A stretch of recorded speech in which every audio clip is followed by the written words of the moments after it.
Steelers and the Baltimore Ravens do battle on Sunday Night Football. And that is caught. Ray Rice, no contest. Pass is intercepted by Paul Kruger. Oh my gosh, look at his nose. The ball is loose and it's Polamalu. Huge play.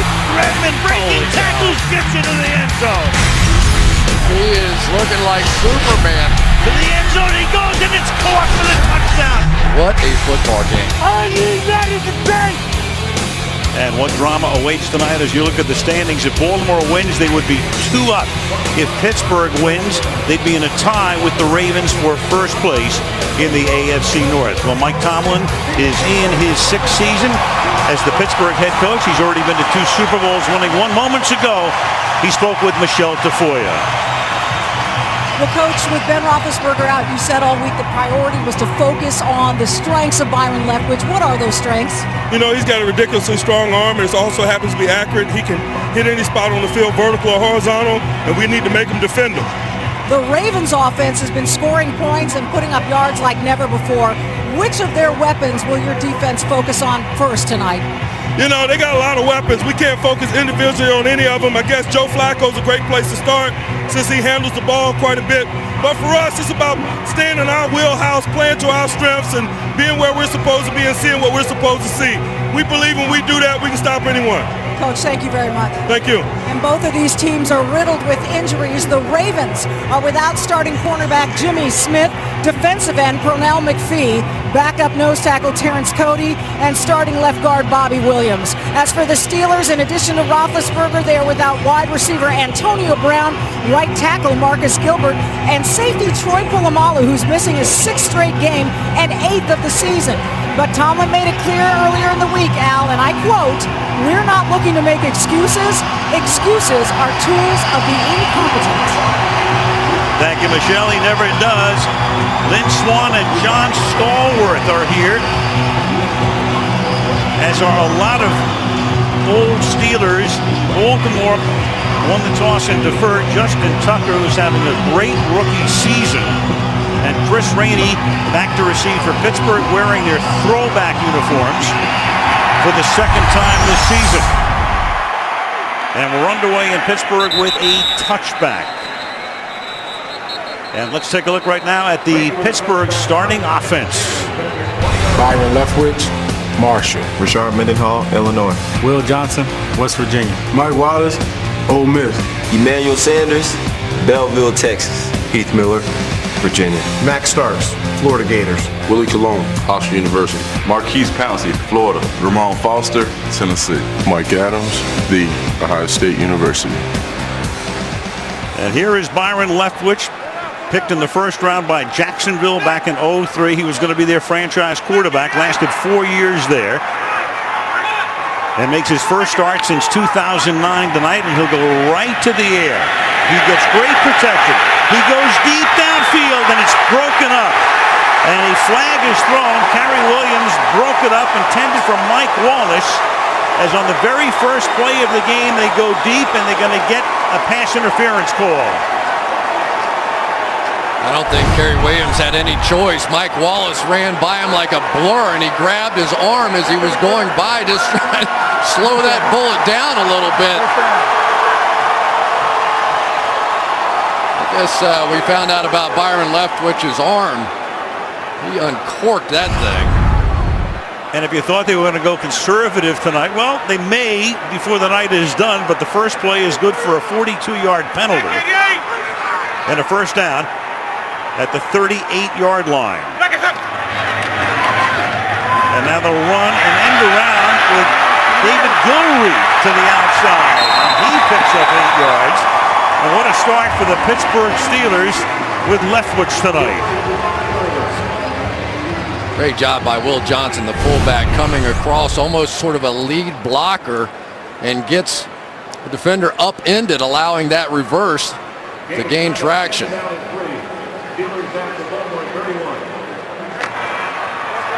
Emmanuel Sanders down the field, working against Corey Graham as well.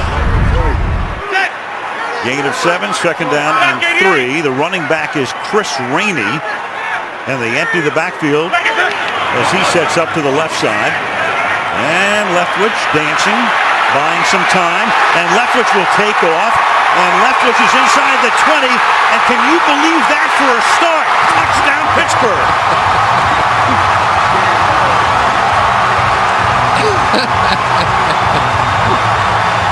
That is just crazy. 31 yards on a Leftwich run. Every time I think we do one of these games, it's the craziest it can possibly be. It gets even crazier. Byron Leftwich was laughing at the idea that he could play scrambler and do the things that Ben Roethlisberger could do. But what did John Harbaugh tell us? He said, we watched so many games on tape against this guy. He moves better than you think. And there, right off the bat, you see it. Unbelievable. Longest rush of his career. The prior long was 20. That was 31.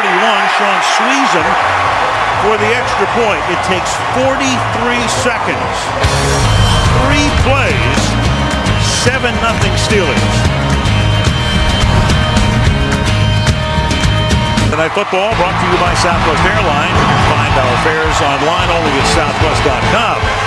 By Nissan, innovation for today, innovation for tomorrow, innovation that excites.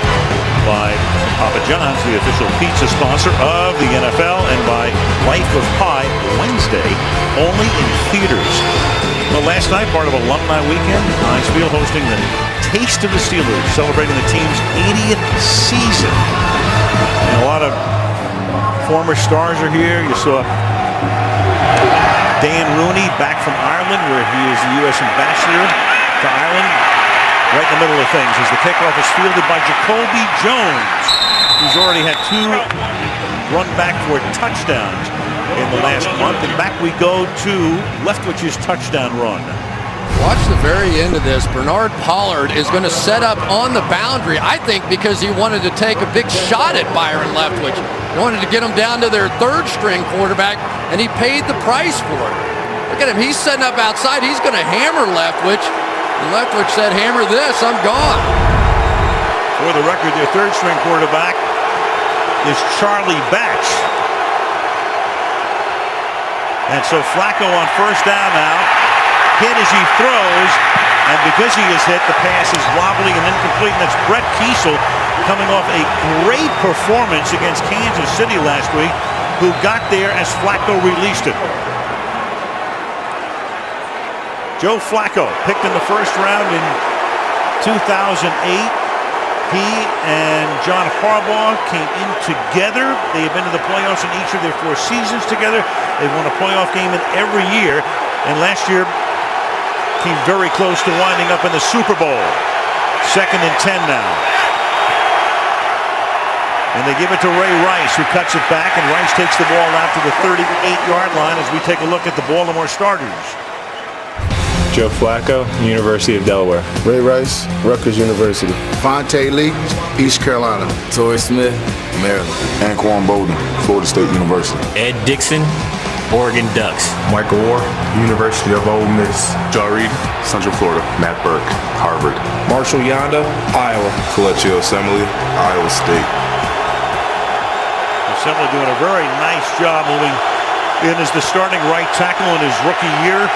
3rd and 7 now. Flacco out of the shotgun. 4-man rush. And the pass is caught, but not for a 1st down. Shy by 2 yards as Ryan Clark stops the tight end Dennis Pitta. And it's a 3-and-out for the Ravens. Yeah, try and get them to throw hot over here as they're bringing pressure off the edge. And then they come up with the safety, anticipating this hot throw, and going to drill him before he got to the 1st down marker anyway.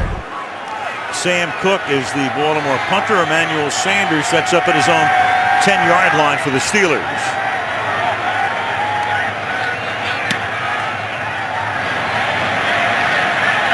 Sanders will have a run back from the 14, but not very far. Good special teams coverage by the Ravens. So early, 1st quarter, here comes Leftwich again, up 7-0. For the complete viewing experience, check it out, NBCSports.com, SNF Extra, a lot of good stuff. Shell reporting from the sideline, and we have a guest analyst tonight, Peter Boulware, a member of so many of those great Raven defensive units. Chat with him as well on Sunday Night Football Extra. Second possession for the Steelers from the 14-yard line.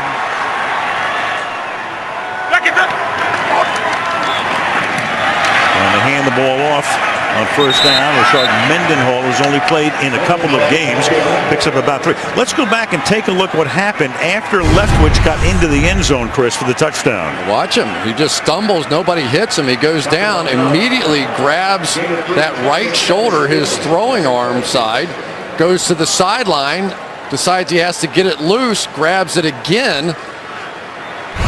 We have an early development on a great play by Byron Leftwich. And again, Charlie Batch is the other quarterback, 15 years in the league, 37 years old. Meanwhile, Jonathan Dwyer comes in as the running back, and they'll give it to him.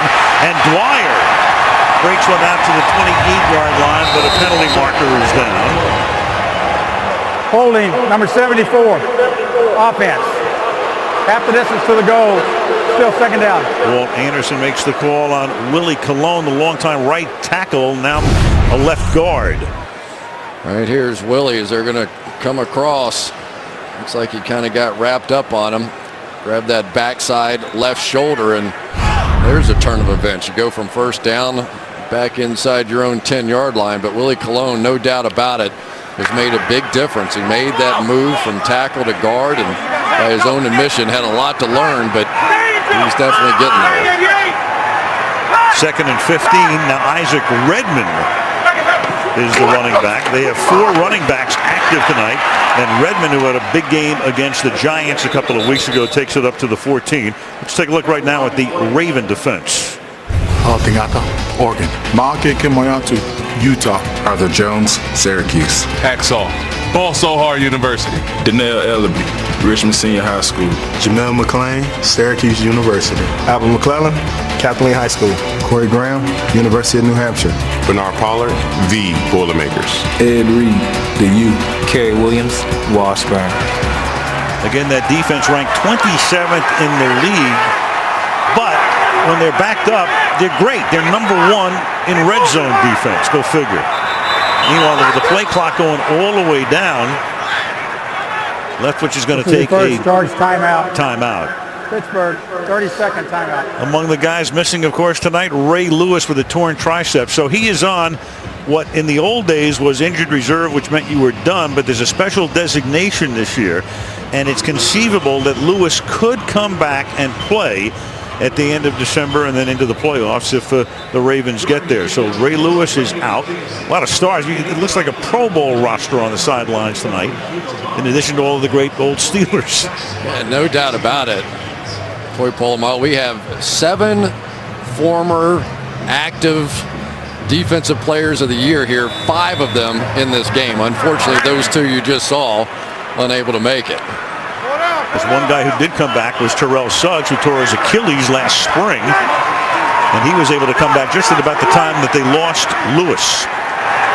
So 3rd and 10 now for the Steelers. From the 14, blitz on, it's picked up, pass is caught, and then the ball is lost by Wallace, and it is picked up by Reed, and Ed Reed is inside the 20, and Reed will set him up at the 12-yard line. So Wallace had the first down over the middle, got hit by Chris Johnson, and Ed Reed picks up the fumble. Well, Chris Johnson just arrived with the Ravens. He's their new cornerback they signed this week, but he comes up huge already, knocks that football out, and then Ed Reed, Mr. Return Yardage for a defensive player, takes over from there. So the newcomer, Chris Johnson, makes a huge play. And of course, all turnovers are reviewed. They confirm it upstairs.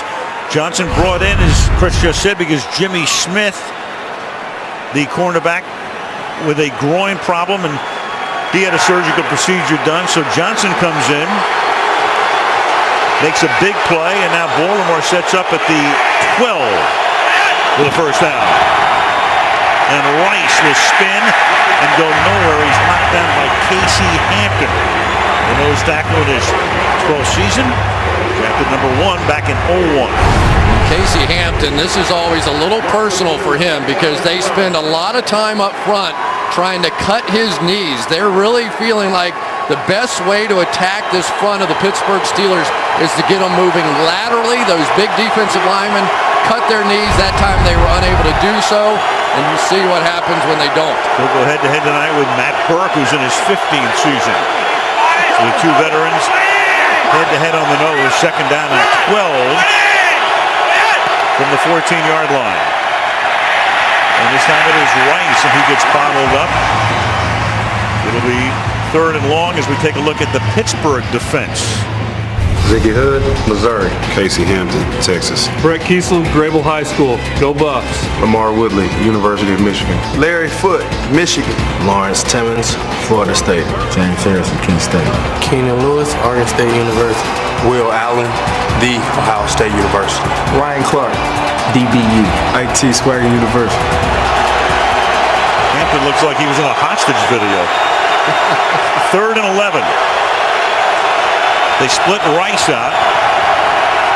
Flacco to throw, and it's caught and tackled at the 8-yard line is Rice. Ike Taylor is there to make the stop. And the Pittsburgh defense, #1 in the league, has limited Baltimore to a field goal attempt. And here goes your #1 defender out here guarding a running back, and it's a good thing they do. When you talk to Mike Tomlin about the Baltimore Ravens, he says unequivocally, that's the guy. Ray Rice is the guy. You got to stop running, throwing, no matter what it is. They have their best player on him. Justin Tucker, rookie, undrafted out of Texas. He's missed only one field goal attempt this year, a 47-yarder against Cleveland. This is from 26 and right down the middle. So with the turnover, they cash in for 3, and it's Pittsburgh 7, Baltimore 3 with 8:22 to go in the first. John Harbaugh, 5th year, he's taken his team to the playoffs in each of them, and he's won 11 straight games against the AFC North, which is the equivalent of almost 2 full seasons. You play 6 divisional games per year, beat Pittsburgh twice last year, so 11 straight for Coach Harbaugh. The Pittsburgh defense did its job after Rice was able to return the fumble to the 12-yard line. And now Leftwich and the offense will go to work again. Tucker's kick will go through the end zone. So, without Roethlisberger, and he's missed a few of these games, he of course was in the draft class of 04, 7-4 when he starts, 0-5 in this series when he doesn't. But yards per game is pretty close, and Pittsburgh 17 points on offense and 16 without him. 5 game-winning drives in the fourth quarter overtime. So it's really kind of been the defense and special teams that's made most of the difference when Ben hasn't played. We'll see what happens tonight, as he can only observe, and as we said at the outset, nobody seems to know for sure when he'll be back. The speculation that it's going to be about 3 weeks. From the 20-yard line on first down. And Leftwich wide open is Emmanuel Sanders, who makes the catch in the middle of that Ravens secondary, all the way out to the 45-yard line for a gain of 25, tackled by Pollard. Well, they tried to drop Terrell Suggs back into coverage here, but they voided the entire middle of the field. Sometimes you go, okay, they have 2 safeties, and there was nobody there, just a blown coverage. And for Byron Leftwich, the thing that he feels that he does best, I kind of like the whole bootleg thing he did earlier, but he thinks he reads defenses. That's his strength, and that time he saw the mistake, took advantage.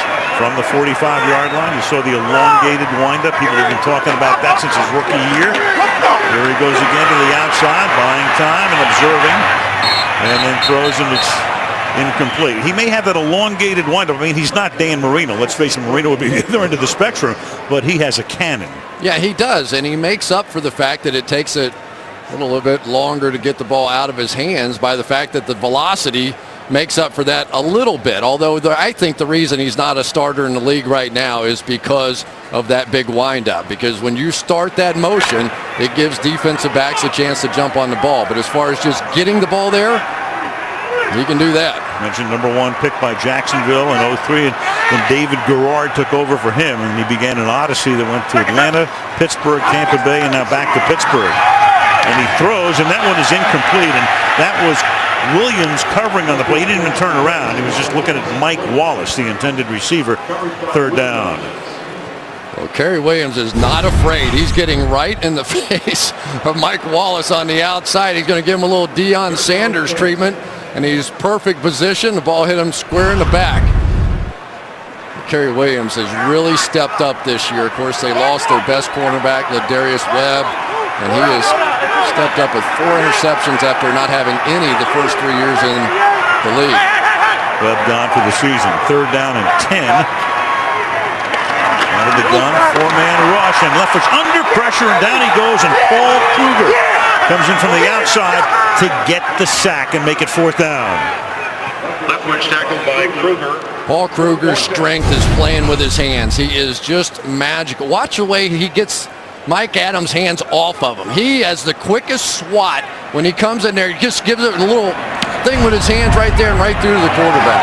This is Drew Butler kicking. Jacoby Jones fields at the 12 and gets wrapped up at the 14-yard line. Nice tackle by Curtis Brown. First quarter, 7-3 Pittsburgh. Joe Flacco picked in the first round out of Delaware in 08. Home and road, 5-0 at home, 2-2 on the road this season. You take a look at that. 2/3 of his passes completed at home and a little more than half on the road. Big disparity there. That reflects the team itself and a huge difference in passer rating. And of course, the only 2 losses Baltimore had this year, 1 point at Philadelphia, and then they were blown out in a game that got away from them 3 weeks ago in Houston. Start this drive from the 14. A raucous crowd at Heinz Field tonight. And the pass is caught on the outside by Anquan Bolden, their possession receiver, one-time Arizona Cardinal. It's a gain of 9, 2nd down and 1. You know, Al, going back to Joe Flacco for a minute, I thought the last 2 games that he played during the regular season here really defined his career in many ways. Remember that drive, 90 yards, hit the touchdown to Torrey Smith, but you have to remember there were 4 drops in that drive, and he still got it done in a huge game. 2nd and 1, and this is Bernard Pierce, kind of a coming-of-age game. And speaking of drops, if a pass is not dropped in the AFC Championship game, Flacco might have been in the Super Bowl last year. You're exactly right. Lawrence Timmons here is going to come up and make the play. You play off the fullback in this offense, Vontae Leach, and Bernard Pierce is going to have to learn what Ray Rice knows. Follow him. Play action. Flacco going deep downfield, and it is almost picked off. Intended for Smith. Ike Taylor was back there. Got 2 hands on it. Couldn't hang on. 2nd and 10. Here you have Ike Taylor, their best corner, and there has been a switch defensively. We've seen so many of these games for years. Ike Taylor has been covering Anquan Bolden. Well, Torrey Smith has become so much the #1 guy now. Now they have their best Ike Taylor on Torrey Smith, and the matchup, they're going to have a follow situation this whole game. 2nd and 10 from the 27. Flag is thrown offside. I think it's going to be the call. Free play and incomplete. Looked like Larry Foote came across, and he was covering on the play. And I think it was Harrison who came across. Here's Anderson. Offside, number 92. Yep. Defense. 5-yard penalty. Still 2nd down. Got the jump. You know, anytime, Al, that you're playing against a divisional opponent, you know what their snap counts are, what the head bobs are. He thought he had that thing timed up pretty well there, and I'm sure James Harrison's a little frustrated with the fact that he doesn't have the sack numbers he's had in the past coming off that knee injury, and he's trying to get a little edge there. It was close. 2nd and 5. And Rice following the fullback Leach to the 34. Vontae Leach, a very important part of this Baltimore offense. When Rice found out Leach was coming over last year, he said, hey, I'm going to go to the Pro Bowl because of this. Watch James Harrison here come down the line. He sees Ed Dixon slide to his right, and he just crams it down the line. There, I just don't think there's a better linebacker in the game closing from the backside than James Harrison. 3rd down and 3. Three receivers to the left. Steelers show blitz and back off, and the pass is incomplete. Ike Taylor covering Torrey Smith. It will be 4th down. You know, that's going to be a throw they're going to have to try to make all night long. You go bunch formation to one side, and then you have one-on-one coverage on the backside. You have to try and hit this. You have to attack Ike Taylor in this situation. And unfortunately, because Ryan Clark ran underneath that, Flacco basically had to throw it away. Sam Cook. Cook will punt. Sanders to receive. Ran for a touchdown last week off a fake placement attempt against Oakland. Emmanuel Sanders goes for the fair catch and makes it at the 11-yard line with over 5 minutes to go in the quarter. Steelers up by 4. Shot of Chicago, where we were last week. We can tell you that on Wednesday, as the country gathers to give thanks to men and women of Chicago Fire, no, it's business as usual. Chicago Fire Wednesday night right here on NBC. From the 12-yard line, Pittsburgh begins this drive. The running back is Jonathan Dwyer, who had a big day against Cincinnati in a Sunday night game a month ago. Full start, number 89, offense. 5-yard penalty, still 1st down. And that's Jericho Cotchery. Meanwhile, we were telling you about the Ravens, and defensively, and normally they're up at the top of the league, and now they're at the bottom. Rushing against the pass and overall 27th. Well, a lack of pressure has been part of the equation here too, but as Terrell Suggs continues to get healthier off that Achilles, you would think those numbers would start to tilt back in their favor again. On 1st and 15. And the ball off to Dwyer. These uniforms, which were worn by the old Pittsburgh Pirates in 1934 throwback. So what do you figure this is? Is this, they're either bumblebee pajamas or prison garb? Which would you vote for? I have no comment. I'm, you know, whatever. You know, this is such a great rivalry to me. You know what I mean? And I love seeing the Steelers uniforms. I'm okay. I know it's all part of making money and all that, but I'd rather see them look ahead. You want to put new uniforms on. Let's go futuristic and sell some jerseys, and that'd be okay with me. I can't see the numbers. That's what I'm really mad about. That's the big issue. 2nd down and 12.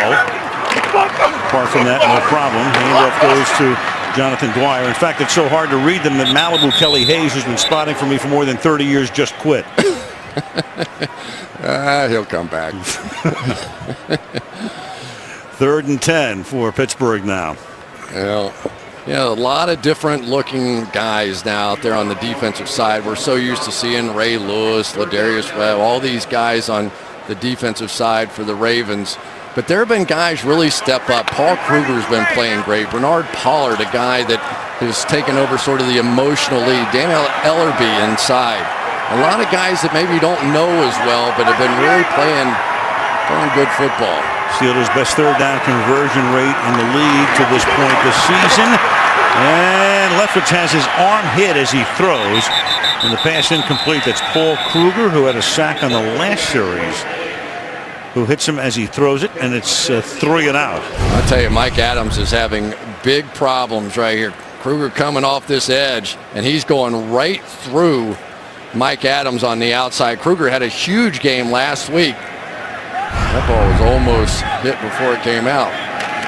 Drew Butler, a rookie from Georgia, is the punter. And here's Jacoby Jones, came over from Houston in the offseason, and Jones is inside the 40. Jones has one man to beat, and that's the kicker, and he is in for the touchdown. Jacoby Jones, and that's what he was noted for in Houston. Goes through his celebration in the end zone. He's run back 2 kickoffs in the last month from 108 and 105, and that's a 63-yard punt return. Well, Jacoby Jones going to get a little help from Sean Considine right there. Gets that sealed block on the inside, and that's really what set him free. But what a difference he has made to these special teams. Leading kickoff return man in the entire National Football League, and now adds a 3rd touchdown on a return for a punt. And so far the Steelers defense has been playing great. It's been everything else getting beat. Fumbles, kick returns. Justin Tucker for the extra point. John Harbaugh telling us last night, all season long, Jones has been saying, put me back there, put me back there. I think he's won the job. 10-7 Baltimore. Jacoby Jones, well, he's been returning punts all season, and then Harbaugh moved him in to return kickoffs against Dallas last month. And take a look at this. 108 yards at M&T Bank Stadium against the Dallas Cowboys, and then against the Raiders last week. This for 105. He's averaging 39 yards per kickoff return. His punt return average coming into the game was only 8.8, which is about average for the league, but a beauty here as he rips one off. Yeah, and there's only been one other player in the history of the game that has 2 plays of over 105 yards, and it's his teammate, Ed Reed. Ravens on top by 3 as this kick is fielded by the rookie from Florida, Rainey. And Rainey gets covered, and then ball is loose, but he is down. They're going to say he was down at the 12-yard line before the ball came out.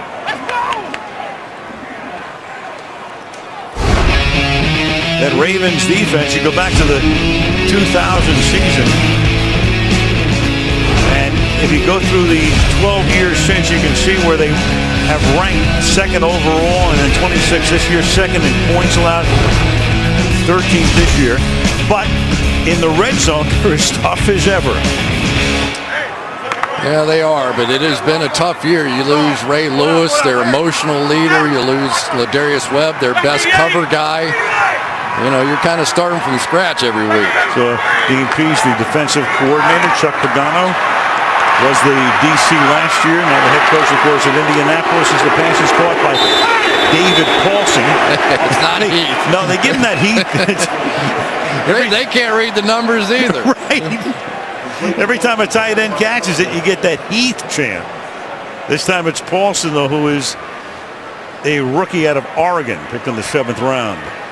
I'll tell you, that was Paul Kruger again coming inside this time and getting some pressure on the play. So at some point, they're going to have to come up with an answer for that guy who had 2 sacks and an interception last week, already a sack in the game here tonight. 2nd and 4 from the 18-yard line. And Mendenhall, who tore up his knee in the final game of last regular season. Sanders gets into it for the moment with Pollard. And then he had an Achilles issue, so Mendenhall has not played very much this season. Well, welcome back, Elodie Nada, right out here. He's just going to go jam up the pile inside there. He had a shoulder injury that had been giving him problems all season long. They dressed him last week in the game against the Raiders, but because the game got out of hand, never had to play him, and they feel like for the first time in a long time, he's healthy and back to 100%. 3rd down and 1.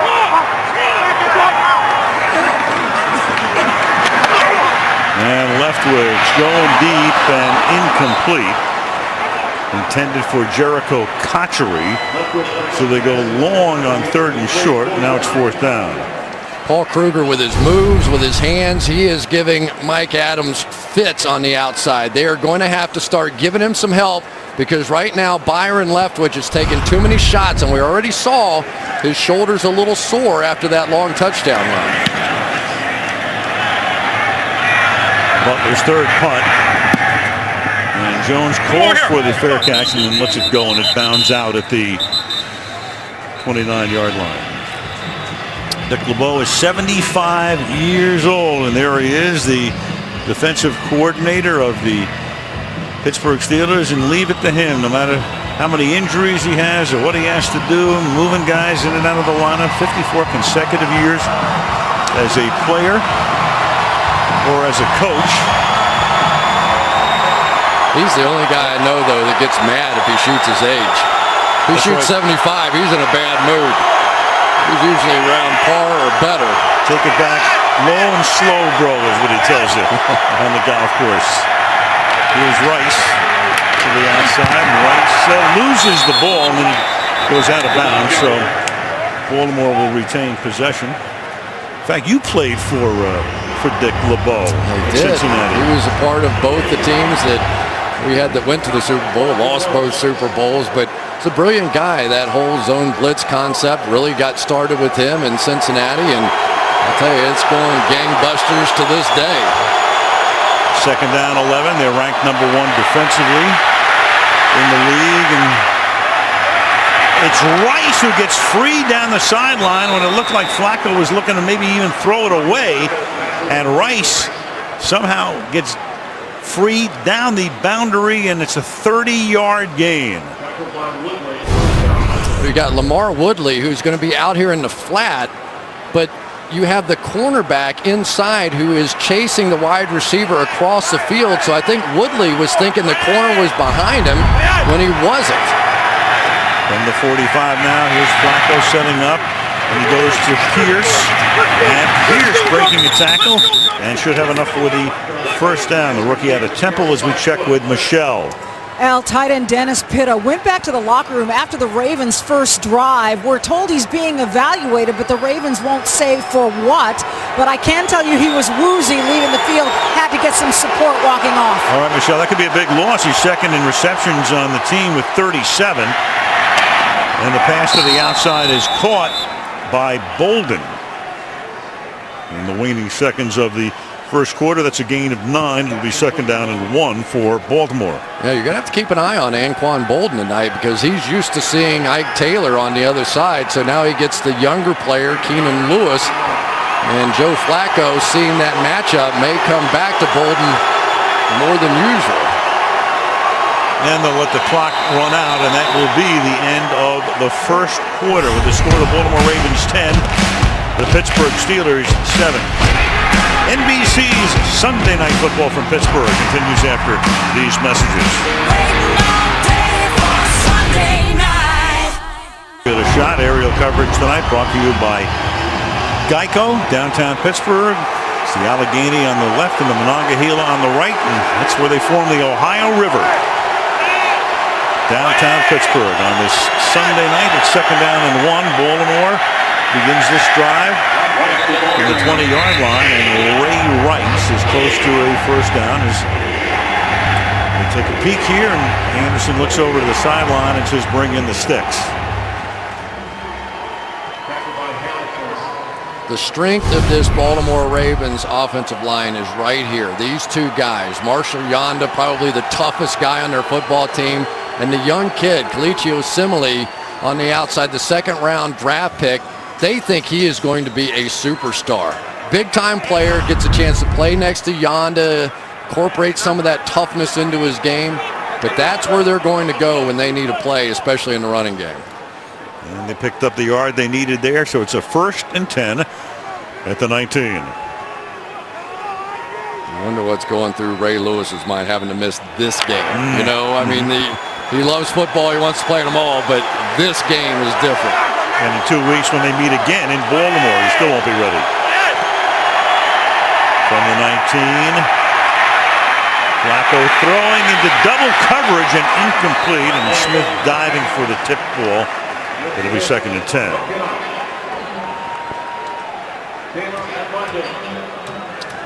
You know, James Harrison, despite the fact that the numbers are down a bit, is going to get plenty of attention. And there's Vontae Leach. Pretty good little grab hold there. But for Joe Flacco, he's lucky. He just completely misread this coverage. Did not see the dropper underneath there. And almost cost him an interception. Ryan Mundy almost got him. Second and 10.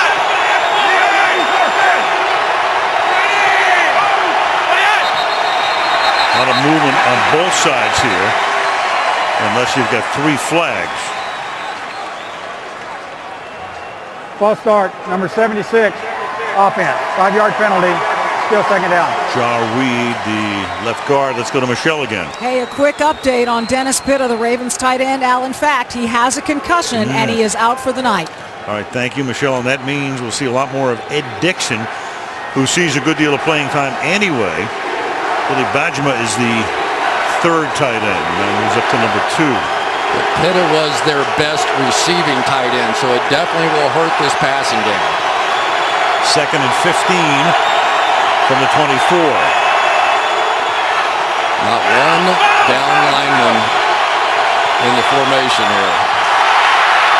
Dropped by Flacco, and he gets it away, intended for Smith and incomplete, which works out well for Baltimore as it turns out anyway. 3rd down and 15. Yeah, they were still just moving around pre-snap. Watch Ja Reed here. They're all just kind of getting settled in there, and I think Matt Burke got a little confused and shocked Flacco with that snap. This has been a few plays in a row now, a bit unsettled. Actually, it's Marshall Yonda who's moving. So on 3rd and 15, Steelers still without a defender with his hand on the ground. Everybody standing up. Here comes the blitz. Flacco throws to the outside for only a very short gain as the catch is made by the tight end Ed Dixon. He's taken down by Timmons, and in comes the field goal group.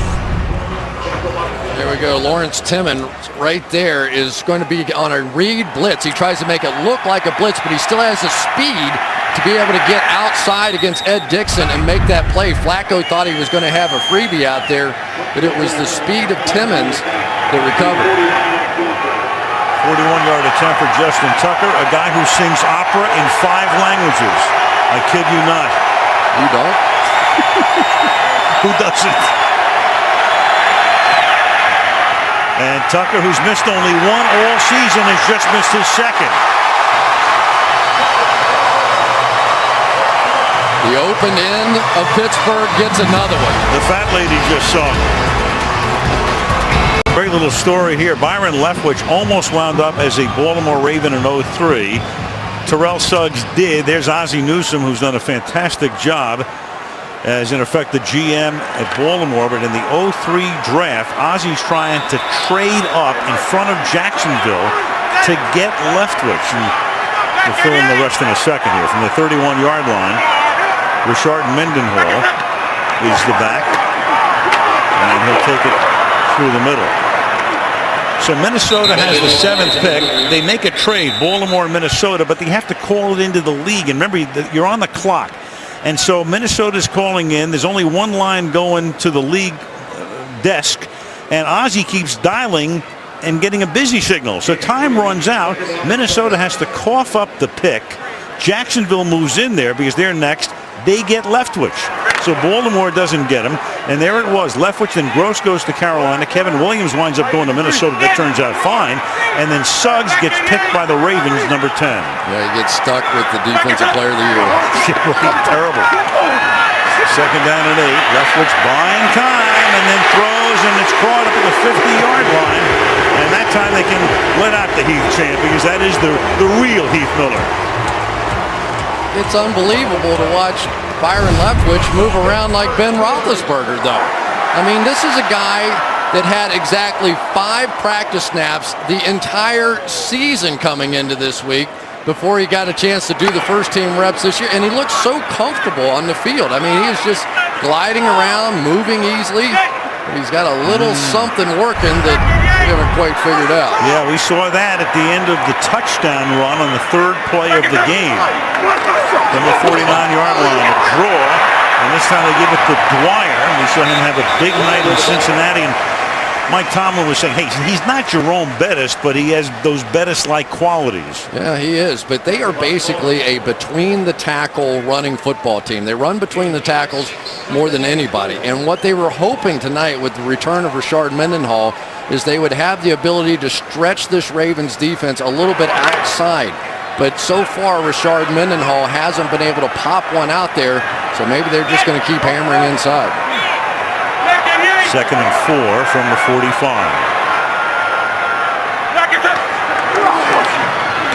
And a slip screen to Sanders, but the defense is right there with a marker down.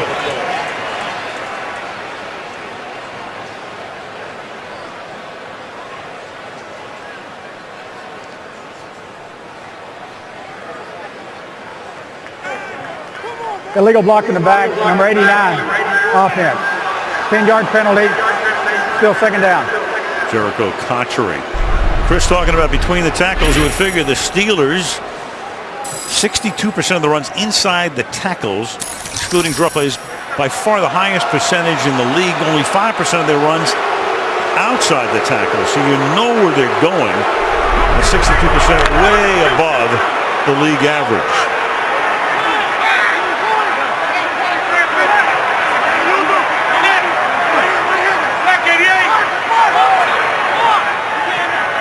On 2nd and 14. And that pass is incomplete. Intended for the fullback, Will Johnson. Once more to the sidelines of Michelle. Well, you're mentioning the running game, and Mike Tomlin wanted to use all of his healthy running backs, Al, but Isaac Redmond right now is in the locker room being evaluated for a concussion. One other note, defensive end Ziggy Hood is questionable with a back injury, Al. All right, thank you, Michelle. So Redmond is back being evaluated.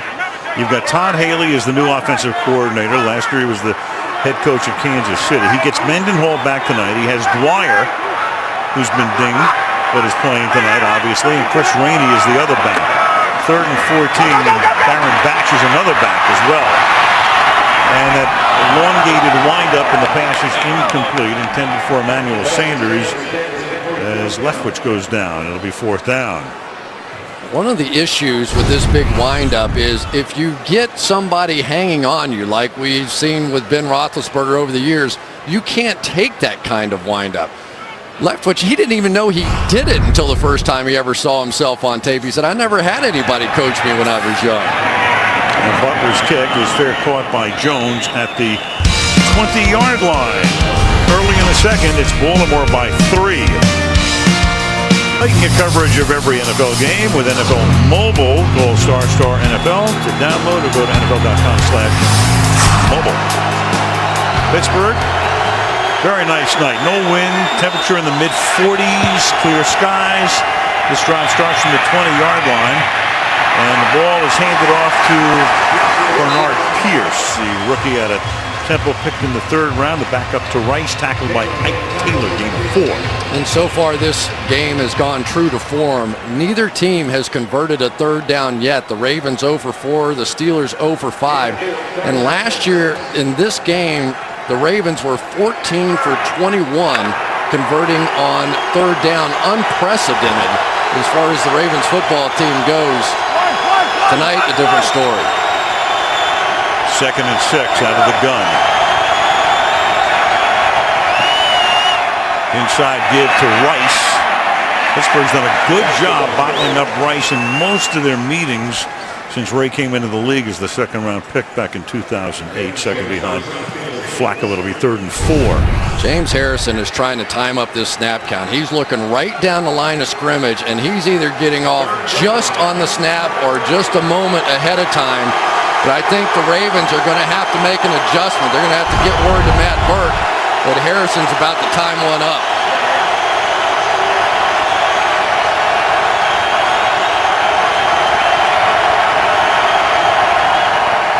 And 3rd and 4. Pass is caught out in the flat by Rice, and he's able to pick up 4.5 yards out to the 31-yard line. Ray Rice, a guy who's very used to playing in this stadium, as he played at Rutgers, and they would meet Pitt in here through the years. Came to Baltimore, as we said, 2nd-round pick back in 2008, and a guy who is one of the very few 3-down backs in the league who's in on almost every play and needs a rest. He takes himself out of the game, but about as valuable as any running back in the league. From the 31-yard line, Flacco. And that is caught. That's with a flag thrown. Anquan Bolden makes the catch. He had Keenan Lewis right there with him. For the moment, it's a gain of 11. Holding, number 23, defense.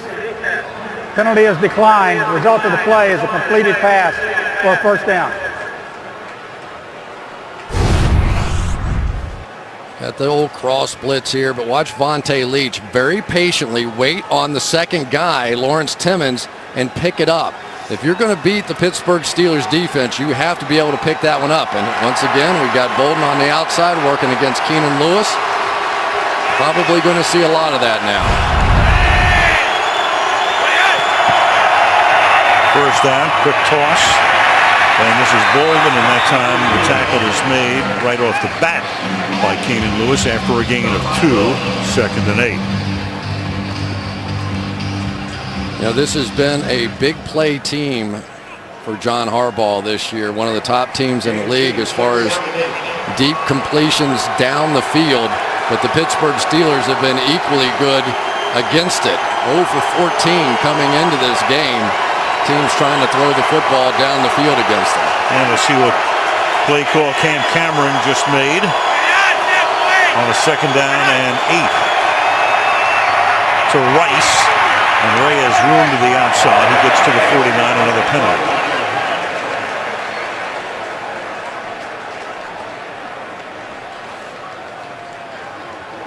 Holding, number 86, offense. 10-yard penalty, still 2nd down. It's Billy Badgema who's going to see more action tonight because Pitt is out. One of the problems that you have when you play this team is that if you have to try and block Lamar Woodley and James Harrison with tight ends, you don't often win. One of the things you'll see a lot of football teams do on offense is put in that extra offensive tackle guy on the outside because tight ends simply cannot handle these 2 outside linebackers in the running game. Roethlisberger going over things with Batch on the sideline. 2nd down, 18. Jacoby Jones is split wide to the left, and the pass comes to the slot man. And that is Jones making the catch, and he is taken down after a short gain. Jacoby Jones, though, has added an element to this offense, Al. He really has, because forever it had been Torrey Smith as the deep threat on one side, and then Anquan Bolden, who's much more of a possession kind of receiver. But now you have Jacoby Jones out there, and his ability to get deep and make plays has forced defenses to balance the formation a bit. Right now he's the difference in the game with that punt return for the touchdown. 3rd and 13. Caught by Jones, but they sniffed that one out, and that's Lewis celebrating those last 2 stops. Anquan Bolden tried to go get Keenan Lewis, just couldn't quite get there on the tail end of this play. Lewis has been jumping all over these routes, and of course these Steelers defensive backs, they see this all the time in practice because the Steelers run about 25% of their passing game. Sam Cook. 3rd punt of the night. It's a very short one, but takes a good Baltimore hop. And is down at the 21-yard line. 6 minutes to play in the half. Ravens by a field goal. Well, we'd let you take a look at the difference in the release of those 2 quarterbacks. Ben Roethlisberger, pretty traditional way of throwing the ball, sort of up and out. Now watch Byron Leftwich. A big wheelhouse there, a little bit more like a baseball pitcher maybe, and takes a little more time to get the ball out of his hands. Great way to illustrate that is Leftwich, who scored the opening touchdown of the game less than a minute in, rolling right and buying time, and now he's chased and hit as he throws. That's Arthur Jones chasing him down. 2nd down. And we'll show you the difference in the release time of these 2 quarterbacks.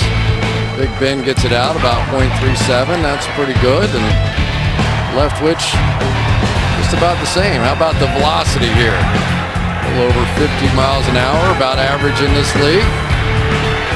Leftwich on the run anyway, a little bit harder than that. Of course, Ben will tell you he got a running start on that one, so it doesn't count. Roethlisberger, the shoulder strain and a rib injury, and again not knowing when he'll be back.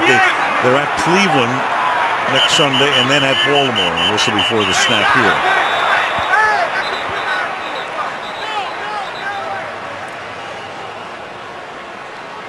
Walt Anderson's had a pretty busy half. There is no foul for the delay of game. We had to reset the position of the football.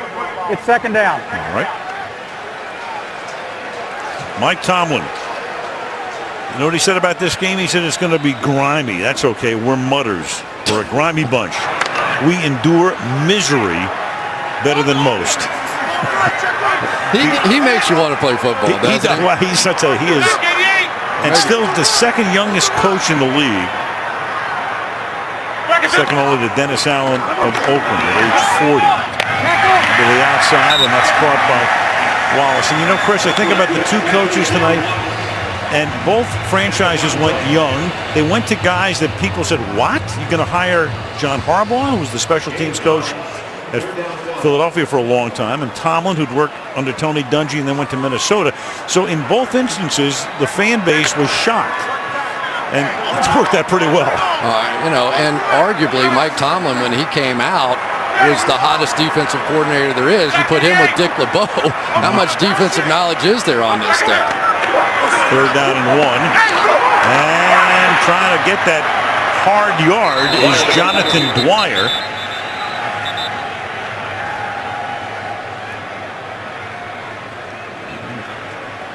And I think they're going to be short.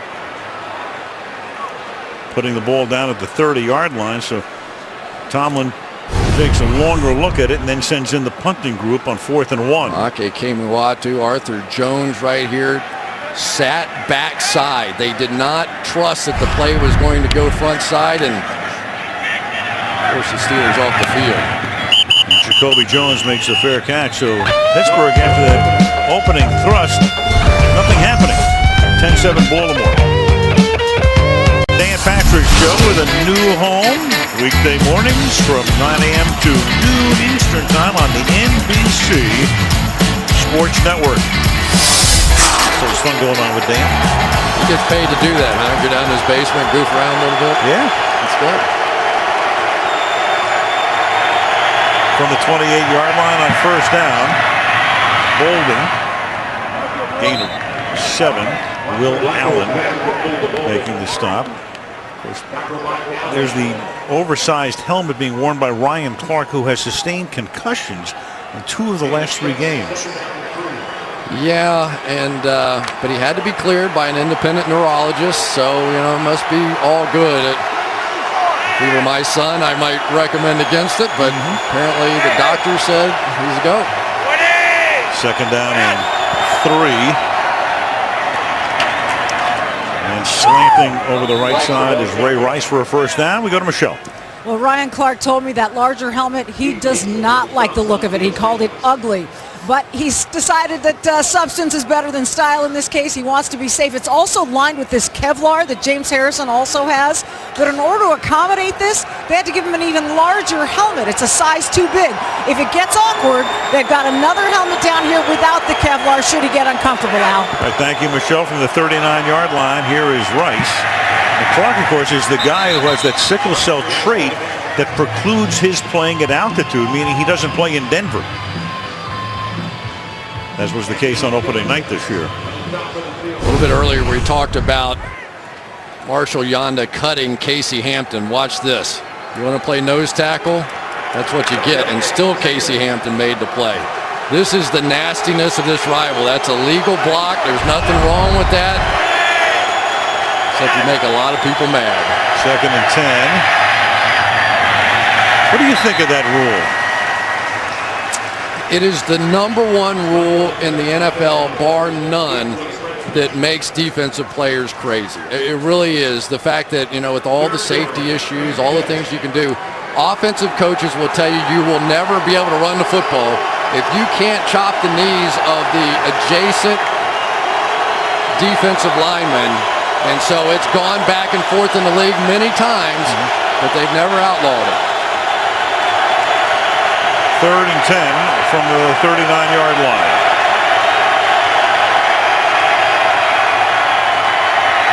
And Flacco has time, and here's Bolden spinning away from 2 defenders and picking up the 1st down. Anquan Bolden, in his 10th year in the league, got away from Ike Taylor, got away from Lawrence Timmons. 2 big names in a gain of 14. This is brilliant. Watch this. He's dead. The Steelers give you this throw. You're going to do it. The 2 guys come out and make the tackle.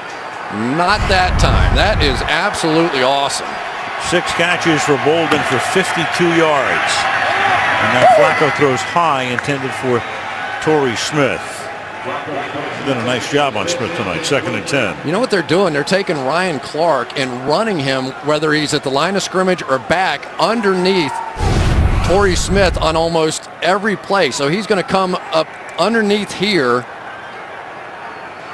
and take away that out cut. So that allows Ike Taylor to play deeper and take away the deep threat. So they're playing this in and out game between Clark and Ike Taylor, trying to take away Torrey Smith. Smith does not have a catch tonight. 2nd and 10 from the 48. And Rice fights his way inside the 45, and that's going to take us to the 2-minute warning. And when play resumes, it'll be 3rd down and 7 from the 44-yard line for the Baltimore Ravens. 2 minutes to the half. Baltimore 10, Pittsburgh 7. Time show coming up. The Cowboys, a dramatic overtime win over Cleveland. Brady and the Pats beat the Colts, so they're 7-3. Peyton Manning leading the Broncos to a 5th straight win. Bob will check in on the Super Bowl contender. And uncertainty is the new rule for them on the Toyota halftime show coming up. From the 44 now on 3rd and 7, under pressure. The pass has gotten away to Bolden, but he will be tackled 2 yards shy of the first down. Larry Foote is there to make the stop. Cameron Hayward that time got pressure right in the face of Joe Flacco. Just took Yosemite right back into him. James Harrison met him on the other side and gently took Joe Flacco to the ground. Sam Cook now for his 4th punt and 9th total in the game, and Pittsburgh will take a timeout with a minute and a half to go. Ray Lewis torn triceps, hopes to be back before the end of the season. Meanwhile, Troy Polamalu fighting that calf strain, has played in only 2 games this season. Both came early, so they're in street clothes as Cook comes in to punt. Pittsburgh will get the ball and have 1 timeout, and Cook's punt will go into the end zone. So they will begin this drive from the 20. Sunday Night Football being brought to you by Subway restaurants. Our deliciously melty, fresh toasted steak melts are here. By Toyota Care, complimentary on every new Toyota. By Bud Light, the official beer of NFL fans, here we go. And by AT&T, rethink possible. Heinz History Center here in downtown Pittsburgh, featuring the exhibit Gridiron Glory. That's the Pro Football Hall of Fame traveling exhibit in a town that obviously loves its Steelers and one of the great olds. There's Jerome Bettis. The bus is back tonight. They'll be celebrated at halftime here. From the 20-yard line on 1st down, they run an inside draw to Dwyer, and he'll be forced out of bounds after a gain of 4 yards by Donnell Ellerbe. Well, Pittsburgh, the explosive first drive helped, of course, by the penalty, and then Leftwich took it in.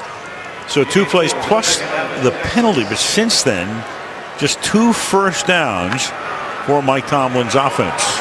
Which makes the strategy here pretty interesting, because you want to give Baltimore the ball back here. How much do you trust Leftwich on his own end? 2nd down and 6. To the outside, Dwyer, and he's going to get taken down. Setting up 3rd and short. That's Ellerbe making the stop. And again, on 3rd down, where they were converting about half the time, best percentage in the league, and tonight, zip for 6. Yeah, and they went back to the huddle there to let this clock run down a little bit. I wonder if Harbaugh considered taking a timeout. Probably not, because if they convert, but they will if they don't. 3rd and 4. And Leftwich will throw, and that'll move the sticks. And Jericho Conchery is there to make the catch. Well, that is the 2nd time tonight. They have just completely voided a zone. There was nobody in the flat. Corey Graham was the closest one out there as he tries to run underneath that. But you can see that was either, I think it was just a mistake. You don't leave somebody that wide open on 3rd and 5. 39 seconds now from the 38-yard line. And Leftwich guns it incomplete. Heath Miller, the intended target. It'll be 2nd and 10. There's a lot of good pressure inside, but I'll tell you, these inside linebackers for the Baltimore Ravens, I think, have to be given some credit. You know, Ray Lewis goes out, who's been the heart and soul so much of this football team, and guys like Donnell Ellerbe, Jameel McClain stepped in. McClain's making all the signal calls now. You see Ellerbe with 2 broken thumbs. You can imagine trying to play linebacker in this league with 2 broken thumbs. They're trying to intercept the pass. Yeah. 2nd and 10. A deep drop by Leftwich. Has to check it down and throws incomplete. And talking about Ellerbe, there he was to get a hand on it. Yeah, he might have had the interception if his hands were available to him. It went right between his hands. He's probably laughing about it a little bit himself. Like, how you expect me to catch it with 2 broken thumbs? Comes up, goes right between his hands, and he would have had to bat that sucker in the air about 50 feet to have a chance to fair catch it. What do you want? What am I supposed to do? Yeah.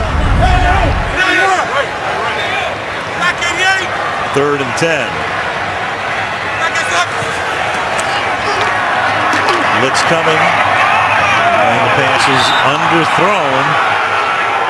Intended for Emmanuel Sanders, and the crowd getting a little frustrated. Yeah, they picked up that blitz. They were bringing pressure that time, and so they had it. So now it's really on Emmanuel Sanders to win this one-on-one battle. They're going to bring some pressure here. Sort of read blitzes on the people staying in the backfield to block, and that's one you got to hit. Drew Butler, his 6th punt. Fair caught by Jacoby Jones at the 15, and Jones is the difference in this game with that punt return after Pittsburgh coughed the ball up and Baltimore got a field goal, and then the punt return, and that's why it's 10-7. You know, I've seen Byron Leftwich miss some throws that don't look to be that hard of throws. We've seen him sort of messing with his arm, his shoulder. He hasn't been getting a lot of attention on the sideline, so you think he's okay. They're talking with Charlie Batch. But those are throws that you just don't typically expect an NFL quarterback to miss. Leftwich in the half is 7 of 17 for 85 yards, and Baltimore will head to the locker room after a Flacco kneel down.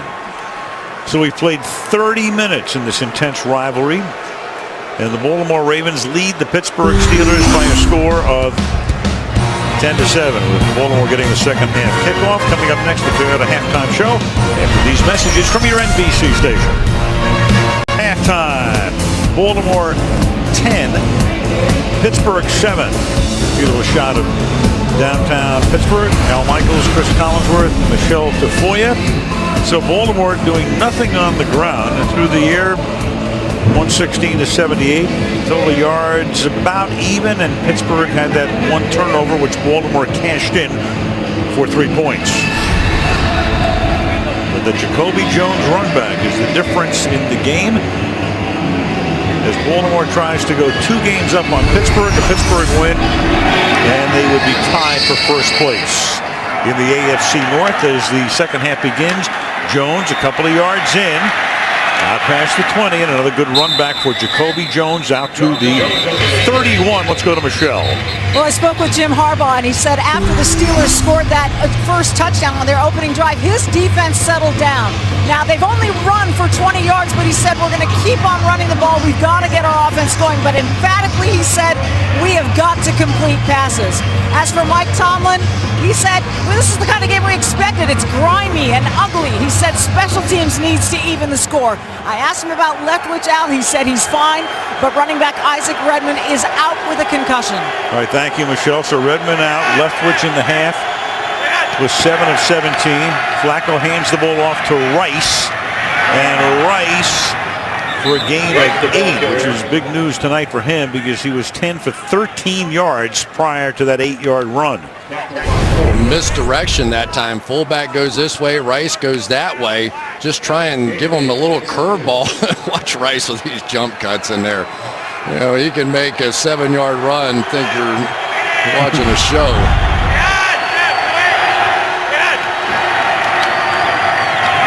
And second and short, and this is Rice, and he gets stood up as he reaches the 40-yard line and is very close to a first down.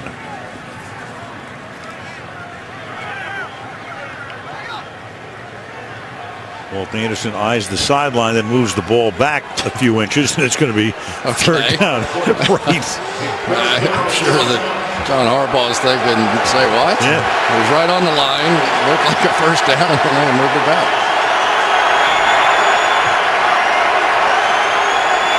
Third and inches. Get Baltimore playing without Dennis Pitta, done for the night. Go double tight end here, and Rice is going to get stuffed. Lamar Woodley, the first guy there. So after he reels off 8, he gets a yard and a half, and then he is stopped for no gain, and it's fourth down. Ziggy Hood, Lamar Woodley, look at this jam up in here. That is Woodley, just took him straight backwards, and the same trend we saw in the first half, neither team being able to run the football, carries over to the second half now. Sam Cook to punt. Emmanuel Sanders sets up at his own 15-yard line.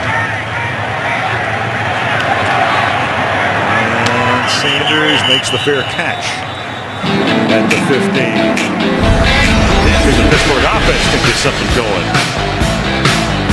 Front line tomorrow, a showdown for the world's only power. It's Revolution. Tomorrow night featuring the music of Led Zeppelin. Tomorrow at 10 Eastern and Pacific, 9 Central, and Mountain Time here on NBC. So the Steelers with their first possession of the second half, and they start with Mendenhall up to the 19. So Pittsburgh got off to that blazing start, touchdown, 2 plays plus the penalty, but then a fumble which set up a field goal, and then 6 consecutive drives ending in punts. Going to hurry the pace here a little bit. Going no huddle on second down and 6. And chugging his way for a gain of about 4 is Mendenhall. Again, has played very little this year with the knee surgery coming off of that, plus the Achilles issue. It'll be 3rd and 2. Yeah, Terrell Suggs going to squeeze this thing down inside. Almost miraculous that he's even playing football out here after the Achilles surgery that he went through. He didn't even know he did it. When he did it, he thought he just sprained his ankle. The grass slipped or something. So it was just devastating when he went to the doctor, and the doctor told him it'd be 12 months before he could play again. Said he didn't even remember driving home from there, but he was thinking, no way, 12 months. 3rd and 2, and Leftwich going deep downfield, and stretching out is Sanders to make the catch to the Baltimore 39-yard line. Going deep on 3rd and 2. And Sanders for a gain of 37. First of all, going to double team on the outside, make sure that Suggs is under control on Mike Adams' side. But you're going to see the safety come up. That's Ed Reed. They're in that quarters coverage, and the one play that's always there, if you can figure out on the fly that it's that quarters coverage, is the post. That time able to take advantage of Corey Graham.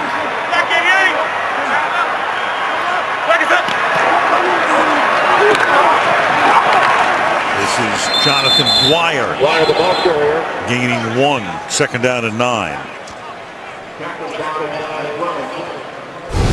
Go back to that prior play here, and you'll see the right down there come up with the safety. You're going to bring one safety down the line of scrimmage, and then Ed Reed's trying to jump the underneath route, opening up that post. It's like some kind of strange miscommunication back there. 2nd and 9.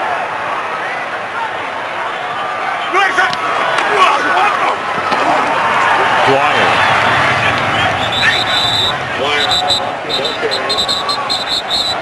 Third down and 8. Well, you're talking about strange miscommunication. Reed involved in that, Chris, and you wonder at this point in his career, he's been around a long time, 11 years, still regarded as one of the best, but at what point does your reputation exceed your performance? Well, they still need him on that back end, trying to get everything organized, especially without Ray Lewis in there. And he's still very big play capable. You know, like a lot of great players, I think occasionally they get beat trying to do too much. Troy Polamalu on occasion is just going to flat out guess from his film study, and sometimes they get caught. 3rd and 8. And Leftwich guns it, and it's intercepted by Corey Graham. And Graham will take it out to the 39-yard line. Corey Graham with a big pick as Leftwich gunned it over the middle. And you got a scrum going on the Baltimore sideline. Heath Miller is there. The tackle Adams is there. And Leftwich goes back to his sideline. And Roethlisberger can only look on after the interception by the former Bear, Graham.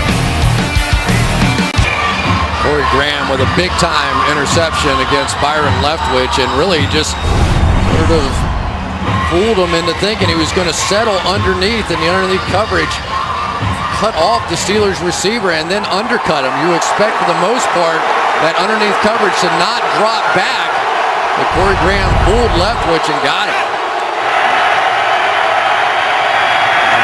First down, that pass is caught by Anquan Bolden. So right off the bat, they take it to the 39-yard line of the Pittsburgh Steelers.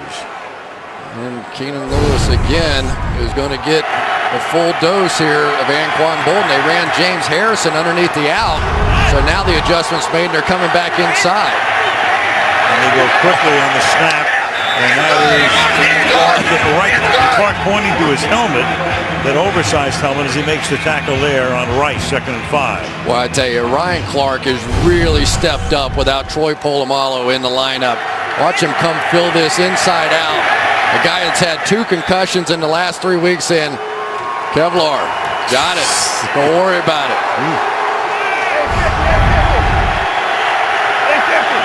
Game of 4, he comes out of the game now. It's 2nd down and 6. And off the play fake, going to Bolden, and he is double covered there. It'll be 3rd down. Allen and Lewis on the coverage. Well, if you want to know why they're going to Bolden so much, we'll show you the other side of the field. Ike Taylor going up against Torrey Smith. And he has been on him. That was the switch that they made. They determined that Torrey Smith, the bigger threat, they wanted to take him out of the game with their best corner. And so far it has worked. Often they'll double team him with the guy underneath. Ryan Clark, more often than not. Strategy working so far for the Pittsburgh Steelers. Taylor pitching a shutout against Smith. 3rd and 6. And Flacco has to check it down underneath, and he hits Rice, and Rice spins away and gets the 1st down. Laying around Larry Foote, takes it to the 27, 1st down. Well, this is a play that took a little while to develop, and let's give Michael Orr, the left tackle, a little credit for handling James Harrison. And then it's Ray Rice, and there's just really not any way in the world that Larry Foote is going to be able to stay with Ray Rice coming down the middle of the field where he can break either way. Too much to ask if you give him that much time. From the 27-yard line, Flacco going to his tight end, Ed Dixon. To the 20 he goes. So this drive set up by the Graham interception. Corey Graham playing a lot more than they thought. He was acquired basically to help improve the special teams, but with the injuries to Ladarius Webb, to Jimmy Smith, he's playing a lot more. Had 3 picks last year, has 1 tonight, 5 for his career. And a veteran guy that really sort of set Leftwich up there. I didn't think he was going to back underneath that coverage either. It looked like he was the underneath guy and fooled him. Brett Kiesel in there, had a great game, got the tip of the game-winning interception last week. And Flacco throwing, and the pass is incomplete. Lewis is right there covering Bolden, making it 3rd down and 4. One of the problems that Anquan Bolden has, he's not a speedster by any means, so Keenan Lewis now deciding, let's just get up and see if he can run by me one time. And I kind of like his odds a little bit better in the bump and run. Other side, Ike Taylor, Torrey Smith. Ike Taylor's having a nice game. Very good. Terrific, in fact. 3rd and 4. 3-by-1 again. You get one-on-one with Torrey Smith at the top of your screen. We'll break out of that just for the moment. Now come back to a 3-by-1. And rolling to that side is Flacco throwing. And it's Jones there, incomplete. Lewis covering on the play. making it 4th down, and in comes the field goal group. Tell you, Keenan Lewis is stepping up his game here as well. They got him a few times the first half, but Jacoby Jones can run too, and he's right there on 3rd down to force the field goal attempt. I tell you, when you're the other cornerback, we see it so many times, get a lot of balls thrown your way until you can prove they shouldn't be doing it. 39-yard attempt, Justin Tucker. It's harder kicking to the open end of the field, but there's almost no wind at all tonight. And Tucker's kick is good after he had missed one earlier. Good for 39. And the Ravens are up by 6 in Pittsburgh. Thursday night, we kick off a new Thanksgiving tradition on NBC. At the Meadowlands, the Patriots taking on the Jets. On Sunday Night Football's Thanksgiving special, Football Night in America will begin at 8 Eastern Time. John Madden will also be making an appearance via tape. We'll bring back, there it is, the old 6-legged turkey.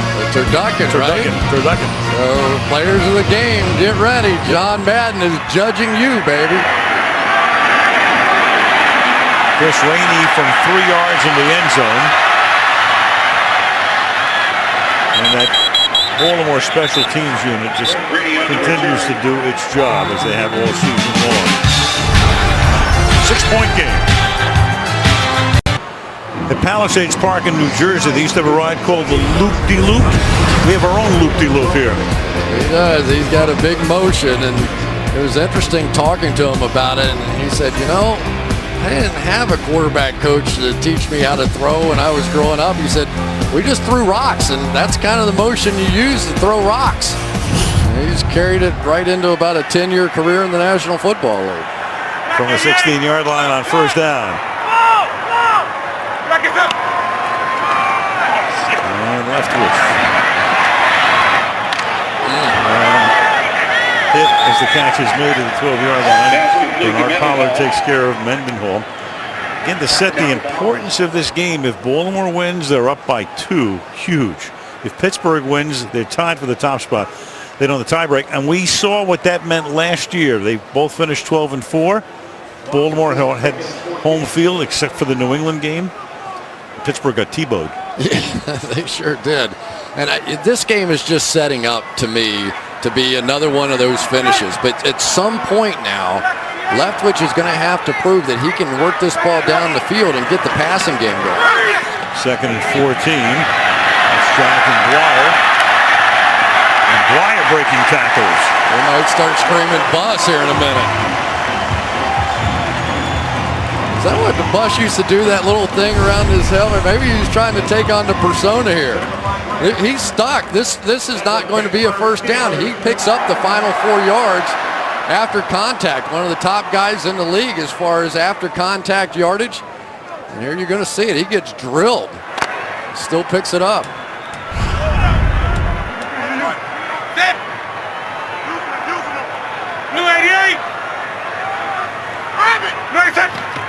On 1st down from the 27. Again. To the 35. Talk about these two teams and the rivalry. They had the same record in 2009. They both finished 12-4 in 10 and in 11. And this year the Ravens come in 7-2. Pittsburgh comes in 6-3. Again, that speaks to what we talked about. Only one team can win the division. The other, no matter what your record is was the case with Pittsburgh last year. You become a wild card, and you go on the road as they did at Denver. Dwyer again to the 45-yard line. So Jonathan Dwyer, Mike Tomlin describing him to us last month as a guy who had Bettis-like tendencies. Sure does, and if just keep trying to jump inside here, there are going to be big holes, but for Dwyer, he has a little bit of that Bettis quality to him as defenses wear down in the second half. Sometimes those big backs can be really effective, and looks like they're staying with the hot hand. He needs a breather. Mendenhall comes back in. And Mendenhall, his 6th carry of the night. It's a gain of 4. to the 49. You know, the one thing about Pittsburgh, no matter how much success they've had over the past few years, including the Super Bowl victory in 08, the knock on them has always been the offensive line. Yeah, and you know, it has a chance to end up being a real strength because David Castro, the first-round draft pick, is hurt, but more than likely he'll be coming back. Marcus Gilbert, second-round pick a year ago, is going to be getting healthy soon. So they're going to have essentially 7 starters to pick from here pretty soon. 2nd and 6. Now Leftwich will swing it out. That's a backward pass to Mendenhall. And Mendenhall comes close to picking up the first down. Well, this is what you're hoping for out of Rashard Mendenhall here. Charles Suggs got a semi-horse collar on that one. Grabs the jersey and then lets it go. So the officials let it go. It was definitely a tug. He ends up just short of the first down, so that not being called could be significant here. Goes into the books as a run because it was a backward pass, so it's 3rd down and a short one. Batch is the tailback, and they give it to him, and he'll pick up the first down as he gets to the 42.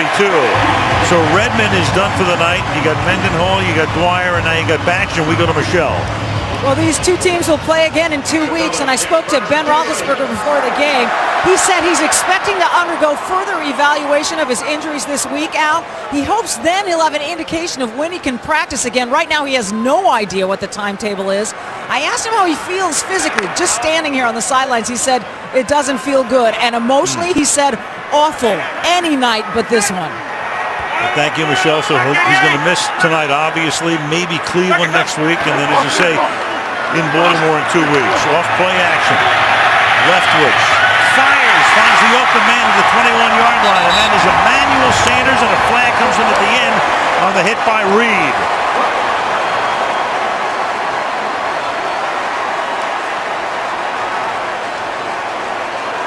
This is the same play they hit on some big 3rd downs in the game against Kansas City last week. Really just basically a 2-man route, and Sanders coming across the field, and it looked like Ed Reed. The discussion was that helmet to helmet?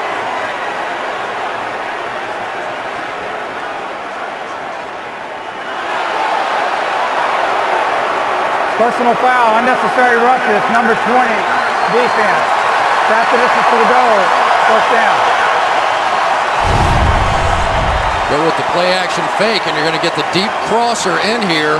Linebackers don't react quite quickly enough. You can see Ed Reed was chasing the post and wheeled back around. And there's no doubt it was helmet to helmet. So it's a 20-yard gain. It's an 11-yard penalty. Miller on Suggs there. Dwyer is the running back out of the shotgun from the 11-yard line on first down. And Leftwich to the corner of the end zone and swatted away. Intended for Cotchery. Corey Graham get his hand on it, and it'll be 2nd down and 10. Boy, that's a nice play by Corey Graham. They tried to pick him on the inside, but they don't get him, and he fights his way through that pick just like you'd have to in basketball. Gets his head. That's just a tremendous football play right there. Corey Graham has really stepped up in this game with some of the injuries they've got on the outside. Big time. 2nd down and 10. Minute and a half to go in the quarter. This drive began back at the Pittsburgh 16. This is the 10th play. Before they can get it off, going to go against the Steelers. This is the first charge timeout, Baltimore. Threw a flag, but they took the timeout before the snap. Timeout Baltimore. He said timeout Baltimore. We were trying to figure out why, and then he corrected it. It was a timeout call by Pittsburgh before the play clock ran down. So it's 2nd down and 10 from the 11-yard line. 10th play of the drive. And the handoff goes to Dwyer. Great series for him. Inside the 5 to the 3. 3rd and short upcoming. Tell you, there's been a great battle going on inside all night with the center Marquise Pouncey going up against Maake Kimuatu. He just pulls him out of there on that one. Boy, it's tough. You watch him, and he is just one of those tenacious, works every down, never gives up on a block. As good as there is in the game playing center. 3rd and 2, final minute of the quarter. And the play clock going down again, and they're going to have to burn another timeout. So Pittsburgh will go down the stretch with only 1 timeout remaining. Pittsburgh having to take 2 timeouts in the last 46 seconds. A 3rd and 2 upcoming against the Baltimore defense, 27th in the league, as we mentioned at the top, but best in the league in the red zone. No touchdowns allowed in the last 8 red zone drives, trying to make it 9, trying to limit them to a field goal. 3rd and 2. Dwyer is the back. And a little fade in the corner of the end zone. No, he's out of bounds. Mike Wallace.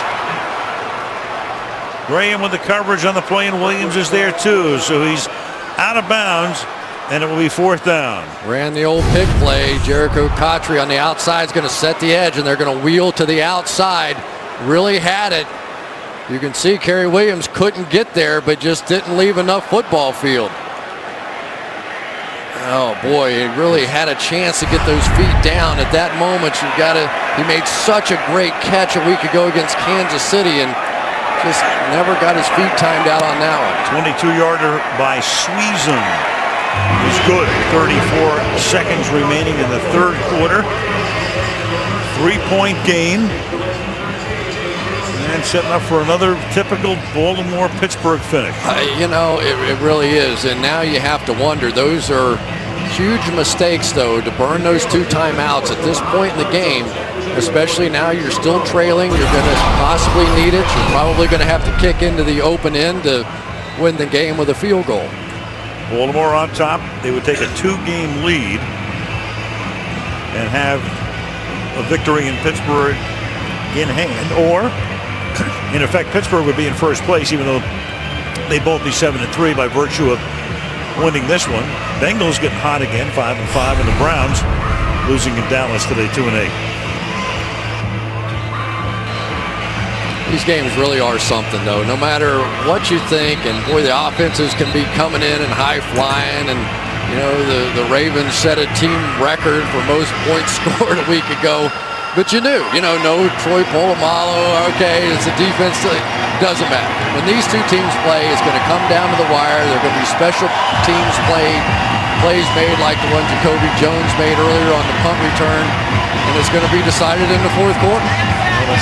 The only Baltimore touchdown of the night on the punt return by that man.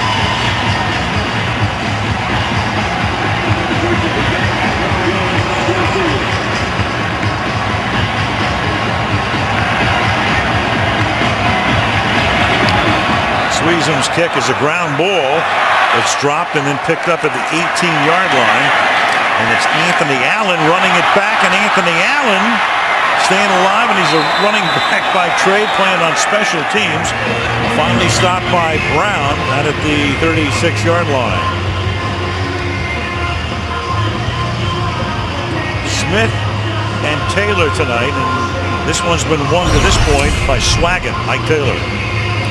Yeah, it really has been, and you get the feeling if the Ravens are going to get something going on the offensive side, at some point you got to at least take a shot with Torrey Smith. But I think because of the game they're playing with running Ryan Clark out underneath, it's allowing Ike Taylor to play a little bit off, and so you never really get the feel as to whether or not you can take your shot to get a deep throw off. From the 36-yard line, they start with Pierce as the running back. To the outside, that pass is too tall for Anquan Bolden. And Bolden this time covered by Taylor. Came over to the other side, 2nd and 10. Yeah, that may be a little bit of the answer. If you put Torrey Smith in the slot, then Ike Taylor staying outside. Ike Taylor is a guy that I think very unfairly takes some heat around Pittsburgh. whenever he has a bad game. This guy gets the best the other team has to offer every single week, allowing the other guy to take the softer touch, and he takes it sometimes. Been doing it for 10 years. Rice up to the 38. Isn't that always the case with a cornerback? I mean, you're always exposed.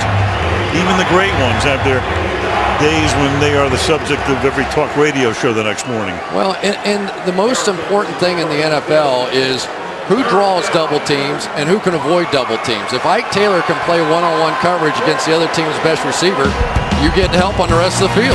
Into the third, 13-10 Baltimore. Aerial coverage tonight brought to you by Geico. A great shot that is from downtown Pittsburgh across the Allegheny River, looking into PNC Park, the home of the Pittsburgh Pirates. And back we come to Heinz Field. Al Michaels with Chris Collinsworth and Michelle Tafoya. Sunday Night Football to the fourth quarter. 3rd and 8 for the Ravens from their own 38-yard line. Oh, James Harrison's flipping around in the middle like he's going to get a running start on this blitz. And Flacco will go down after pump faking. Down at the 30-yard line on a sack by Woodley.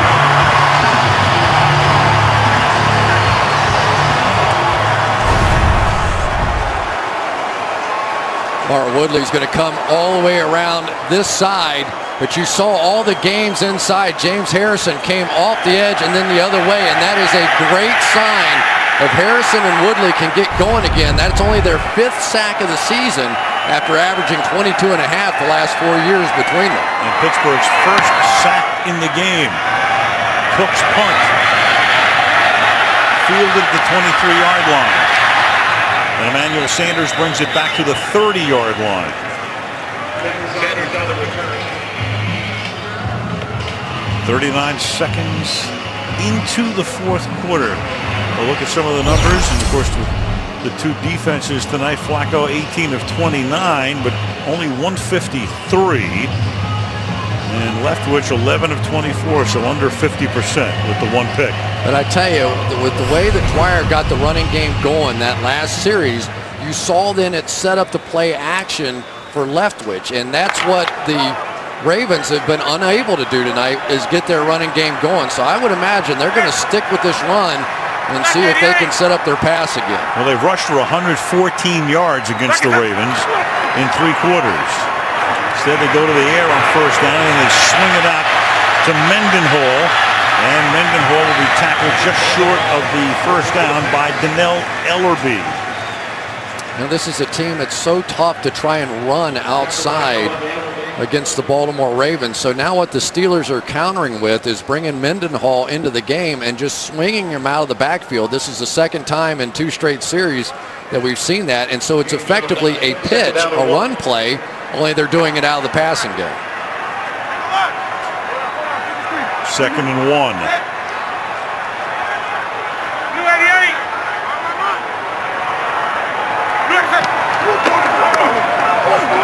And then Mendenhall this time swings it back and picks up a first down at the 43-yard line. Well, there doesn't seem to be anything wrong with Mendenhall's Achilles now. He looked like he's on Dancing with the Stars on this one. He's all over the place. And then it's Bernard Pollard, who is really becoming a little Troy Polamalu-like for the Baltimore Ravens. He's down a lot more, getting some sacks. Set that edge on that one.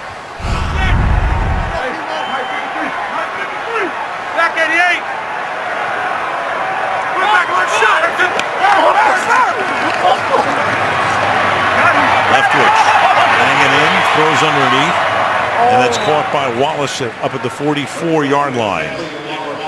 And we've been looking at Leftwich all night long. You know, sometimes hunched over, grabbing for the shoulder.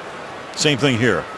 Watch Kruger now. He's going to get double teamed by both backs and still manage to fight his way through there. And Leftwich again looking really uncomfortable after whatever contact was made there. First start for him since 09. He has not won a game as a starter since 06. He is not coming out of this game, though, is he? No. Charlie Batch is the backup. 2nd and 8. Rolling, getting chased, and then he just scoops the ball out of bounds. No grounding here outside the pocket, so it's 3rd down and 8. He's really looking uncomfortable, though. I don't know exactly what it is that's going on with him, but you can see him sort of grab that side again. It just looks like he's moving a little bit gingerly now. And this is when they need to start. Yeah, there's Charlie Batch warming up on the sideline, and you just wonder, Mike Tomlin seeing the same thing we're seeing. 3rd and 8. A low snap, avoids the sack for the moment, then dumps it off to Dwyer. And Jonathan Dwyer reaching for what might be a 1st down. Paul Kruger came in, almost had the sack. They're not going to give him the spot that he thought he'd gotten. And there's Leftwich looking uncomfortable again. This is brilliant. I mean, this is as good as you get. He escapes Kruger and then does like a jump shot over the top, and he gets the thing to Dwyer. And I thought Dwyer had this 1st down, but we'll see. I didn't see his knee go down. I thought he would have been given the full lunge there. Yeah. I didn't see any contact before that ball crossed the yellow line, at least on our screen.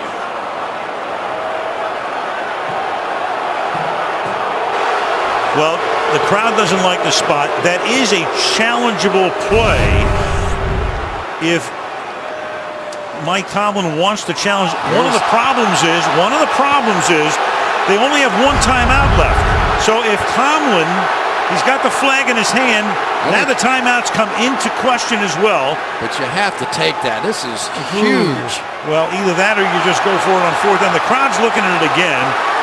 Now you're going to just hope if you throw the challenge flag, if you lose the challenge, you're out of timeouts. And Tomlin figures it looks good enough for him to challenge it. So we'll see if they pick up the 1st down after Walt Anderson Pittsburgh is challenging the ruling on the field that the runner was short of the line of game. The answer when we come back. All right, we're waiting for the answer here. This is going to be extremely close, and we'll show you the replay, obviously. Here it is again. Now, it's when his elbow goes down. Where is the ball when his elbow goes down? Remember, the officials cannot look at this with the yellow line. The elbow's down. The yellow line, as you know, we've told you a million times, is unofficial. So he's inside the 48 just barely. Another look from this angle, and that's exactly where the sticks are. So that's where they're going to mark the ball. Left elbow down, where the ball is at that point. Again, Anderson can't see the yellow line. He then has to determine exactly where he's going to place the ball and then bring the sticks back out into the middle of the field. Yeah, I think it's obvious with the yellow line that it was a 1st down. But, again, we have looked at this from a lot of different angles, and without the benefit of that yellow line, it is much tougher to discern exactly where that ball should be spotted. So if they lose the challenge, it's 4th down and a couple of inches, and they would be out of timeouts. Otherwise, it's a 1st down, and he'd still have his timeout.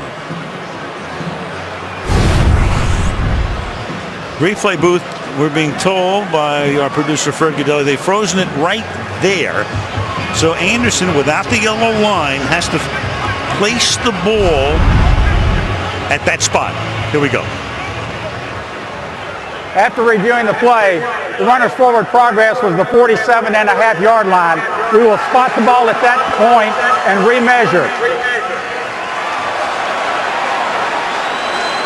You know, it's unbelievable on something this inexact. I mean, now he's basically going to go out there and say 47.5, which is right about here, and they moved it up about a half a yard, and probably now gives them the 1st down. But I think they actually get it right at the end of the day, but not by much. We'll see.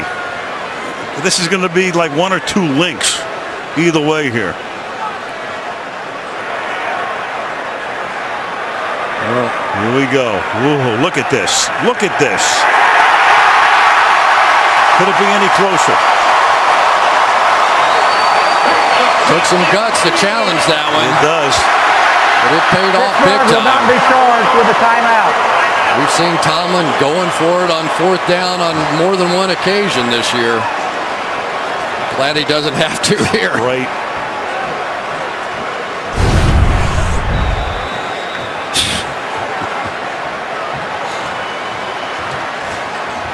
Salute to Red Cashin. First down from the 47 and a half. We know exactly where it is right now.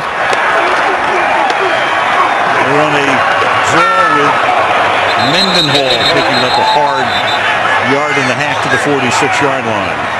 All right, now we're getting Bernard Pollard coming up, creeping around, helping on the line of scrimmage against the run, which means that on the outside now, you are going to have Mike Wallace with one-on-one coverage opportunities that he really has not had much tonight. So let's see. Let's follow along with Pollard now. Are they going to play pass? Are they going to play run? Well, it looks like they're backed up a little bit after having success against the run on first down.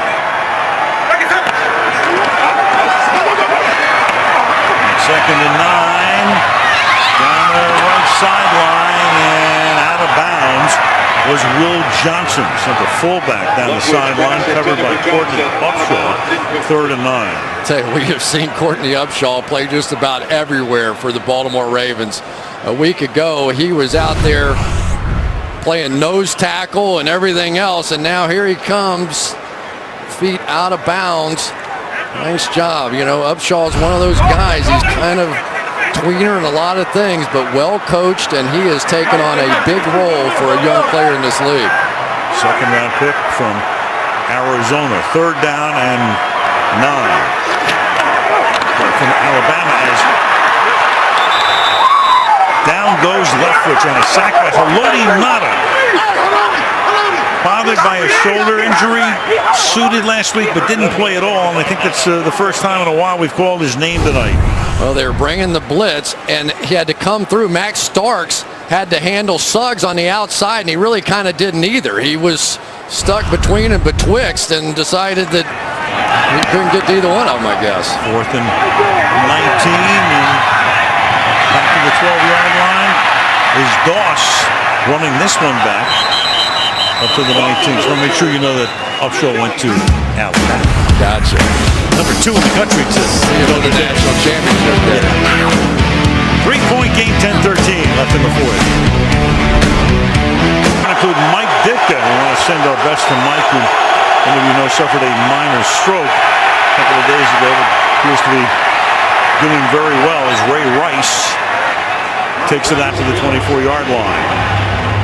A little pressure starting to get there now. We're seeing Lamar Woodley, who's been playing much better of late, starting to have a little bit of impact on the game. This is the old-style Pittsburgh Steelers, where if you couldn't block these 2 outside linebackers, you couldn't win.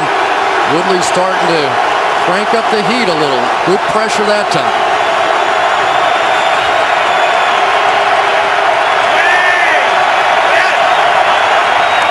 Second and 6, Rice to the outside. And that's going to set up a big 3rd down and 2. Tackled there by Cameron Hayward. Well, this is what the Kansas City Chiefs had great success with last week, this stretch play. But so far tonight, Ray Rice just unable to get anything going. 15 carries for 28 yards before that one. And because of that, the passing game, the play action, just hasn't been there. Averaging 2 yards a carry tonight is Rice. 3rd and 2. 4-man rush, and the pass is incomplete. Intended for Jones, covered by Lewis. The punt. Yeah, you've got to give Keenan Lewis some credit up here at the top of the screen. Since he has moved up and started playing bump and run all over the field, he has really been effective. He's been able to take out Bolden. He's been able to take out Jacoby Jones. It's a key part of this game so far. Sam Cook, his 7th kick of the night. Sanders collects it at the 21-yard line. It's a 4-yard return to the 25-yard line with 8.5 to go in regulation. Ravens by 3. Tomorrow on The Voice, the top 10 have been chosen, and now their fate is in the voters' hands. The Voice, tomorrow and Tuesday at 8 Eastern and Pacific, right here on NBC. From the 25-yard line, a three-point game. Leftwich winding up and throwing to the outside, and that'll be caught by Kochery, and it'll be enough for a first down. Well, you're looking at the strength of Byron Leftwich right there. They thought they were going to do more of these mirrored routes, which is basically the same sort of outcuts or whatever on the outside of the field. And it takes a huge arm. But I tell you, every time Leftwich makes a throw like that, he comes up like he's in great pain. And I don't think Mike Tomlin cares. Like, you know, hey. Obviously. I don't care. Yeah, when Batch was warming up, he had his wool hat on. From the 36-yard line, Leftwich is now 15 of 30 for 183. And scooting his way forward is Dwyer, who looked like he was stopped after a gain of 3 or 4, and turns out to be a couple more than that. Let's go to Michelle. Well, Al and Chris, I can tell you that as much as Leftwich has been wincing and looking hurt the entire time he was on the bench before returning to the field, no attention from the athletic trainers, no attention from the medical staff, nothing at all. Well, Michelle, I think the training staff is used to a little drama with their quarterbacks here, aren't they? 2nd and 3 from the 43. And here goes Dwyer again. And again with that hard running, he gains so much of his yardage after contact, as did, of course, Mr. Bettis. First down. This is just all guts and Pittsburgh Steeler fight and Jerome Bettis courage. I love watching this guy play. We saw him in Cincinnati have the big game, and he is just a Pittsburgh Steeler kind of back. They played the highlights of Jerome Bettis during halftime. This place went crazy like it was just happening. 12 carries, 55 yards for Dwyer. The ball at the 48-yard line. This is Mendenhall. Gain of 3. The ball now in Baltimore territory as we tick down to 6.5 to go. Well, they're starting to get a little of this action going now. One of the things that's working is this sort of counter OT play where they're pulling the backside fullback and tight ends and tackles around, and they're attacking the defensive right side now of the Ravens, and they're starting to get, 3, 4, 5 yards a clip, and pretty soon they'll be able to use that play action pass again. Well, averaging 104 through week 10 tonight, 135 against this Baltimore defense. 2nd and 6, backpedaling and then throwing incomplete. Intended for Mendenhall. Pollard was there. 3rd down and 6. Yeah, it's unfortunate when you get man coverage on a screenplay. That time Bernard Pollard is just sitting right out here, and that's his guy, so he comes out on the screen and he's just standing right beside him. Good job by Leftwich just dumping it into the ground.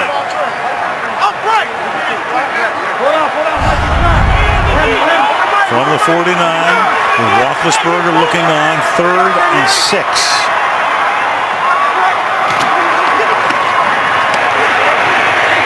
To the outside, Miller reaching, trying to get the first down. It's going to be close. Ellerby covering on the play.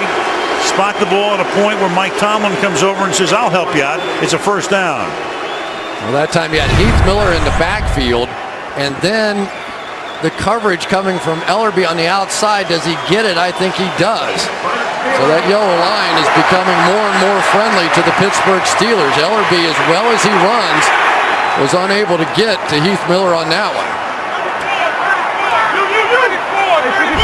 Spotted at the 42. They've done a good job on Miller tonight. Only 2 catches for the tight end for 22 yards. Mendenhall stepping over Suggs, but hit by Ellerby. Stop shy of the line of scrimmage. Yeah, I think Suggs has seen enough of this running game. Watch this one. He's going to come shoot and hit the puller right in his kneecap. Just completely destroyed the play. Mendenhall was able to hurdle over the top. But Suggs has seen enough of that sort of crackback stuff from Willie Colon coming across the field. This is the time of the game when star players like Terrell Suggs tend to take over. Keep an eye on Kruger as well. He's been a difference maker tonight. 2nd and 11.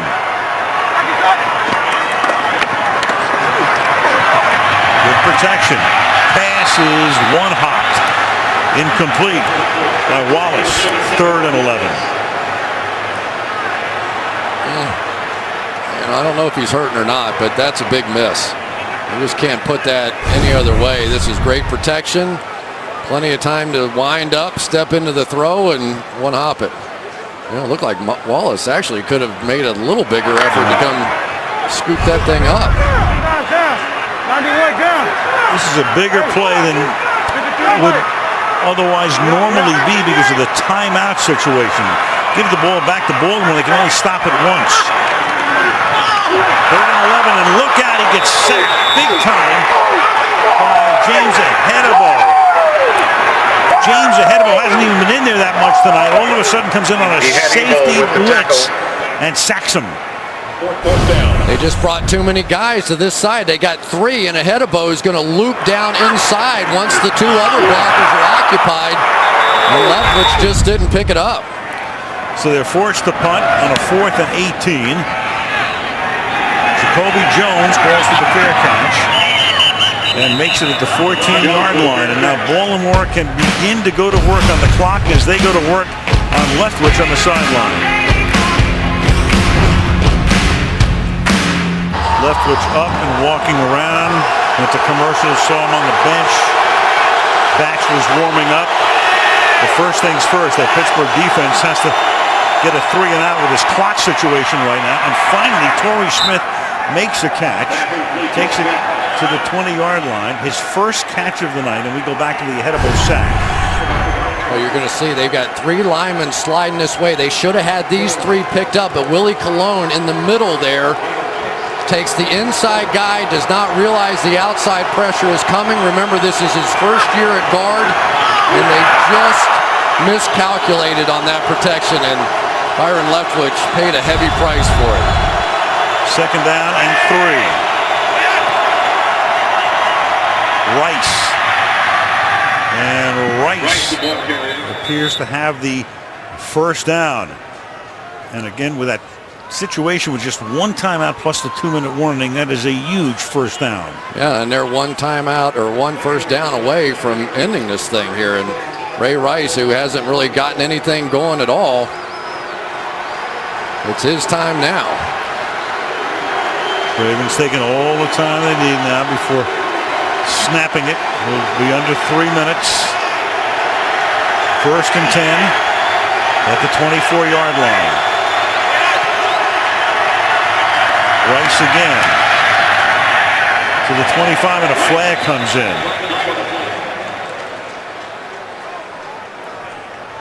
Tripping, number 50, defense, 10-yard penalty, first down. Ooh, Larry Foote, after they stopped him, Foote with a penalty and a first down. Foote's going to shoot the gap here, and he is going to swing his legs around. I'm not sure he made too much contact, but he definitely was trying. I don't know if you can get called for trying to trip, but pretty tough call. Out to the 35, and all Polamalu can do is watch along with Roethlisberger.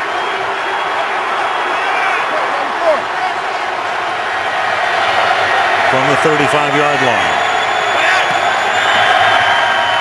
Here's Rice. Rice up to the 39-yard line. So does Pittsburgh want to take its time out here on this side of the 2-minute warning? Well, regardless of where they take the time out, this is it. They cannot allow another first down. So much on the line in this game for Baltimore to come in here and basically have 1 touchdown on a punt return and beat Pittsburgh in their house. Huge ramifications all around the AFC. 2nd and 7.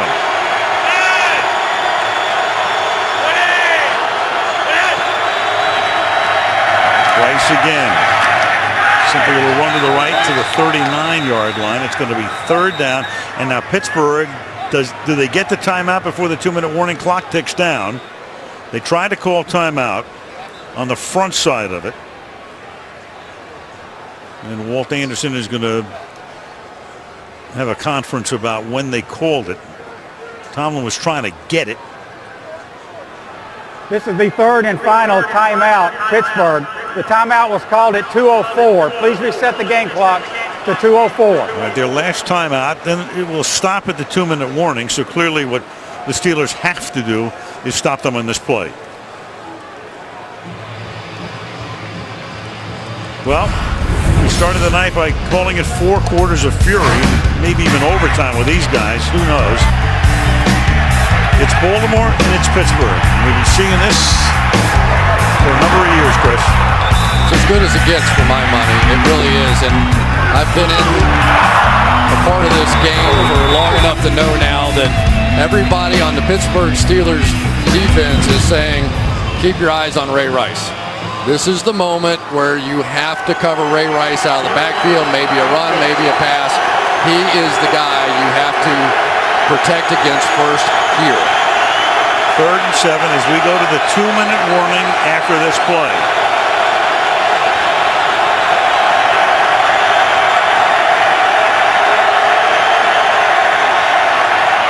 You get a flag. There may have been an offside. Flacco's going to go down, but it might have been Kiesel. I couldn't tell on the I think it was line. Woodley too. I thought Woodley jumped it.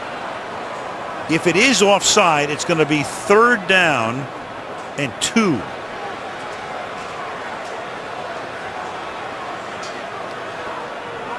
Offsides, number 99, defense. The 5-yard penalty. It's still 3rd down. And this is a 2-minute warning. And now it's a 2-minute warning. Right. That's a key right there, so it doesn't get to stop. Exactly. It's going to cost them 40 seconds even if they stop him. 2 guys offsides on a veteran football team. 3rd and 2 when we come back.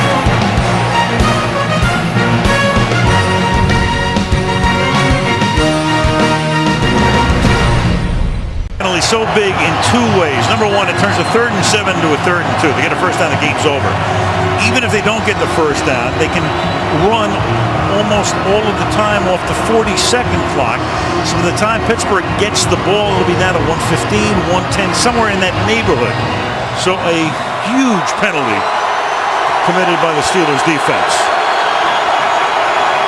3rd and 2. It comes down to, does the game end here, or does Pittsburgh have one last gasp? This is the first charge timeout, Baltimore, 30-second timeout. And then Baltimore takes a timeout. Yeah, I think they were looking at personnel, wanted to see what Pittsburgh was going to run out there. And of course now Dick LeBeau has the option of going elsewhere. It's the one thing the Ravens were hoping to do is drag this thing into the 4th quarter because the Steelers don't substitute a lot. Thought they had a chance to wear this defense down, but the Steelers defense hasn't worn down at all. They haven't allowed a touchdown yet in this one. As usual, Wendy's postgame report will be coming up next. Michelle with an interview. Bob, Tony, and Mike breaking it down. We'll take a look to Thanksgiving night ahead to the Patriots and the Jets. Here we go again. Down to the last 2 minutes with these 2 teams again.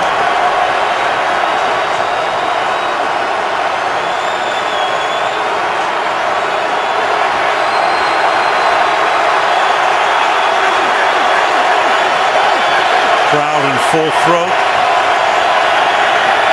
Out of the gun on 3rd and 2. 4-man rush. Flacco is going to get sacked at the 40-yard line. That's Harrison. So they will get the ball back, but now they can take all of the time they want off that play clock and give it to Pittsburgh with a little more than a minute remaining and no timeouts for the Steelers.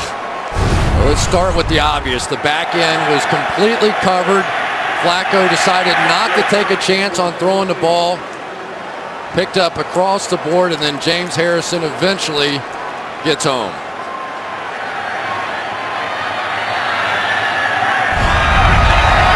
Good decision, though, not to throw that one. An incomplete pass stops the clock in that situation, so the sack was actually a win. Exactly. Cook, before he punts, another timeout will be taken with 1:12 Baltimore, 30-second timeout. Let's go to Michelle. Well, it appears that he's coming back in, Byron Leftwich. After that sack, he went to the sideline, went to the bench, was surrounded by trainers and medical staff, was evaluated for a rib, I'm told, by the team. But then he popped right back up, got his helmet ready, had a football under his arm, and he was ready to go, Al. Michelle, as we take a look at some of the hits, and it all started after his touchdown run when he reached for his shoulder. Been in discomfort, taking some shots tonight, as you say, looking at his rib. And now he'll have to go to work and try to get him into field goal range and send the game into overtime.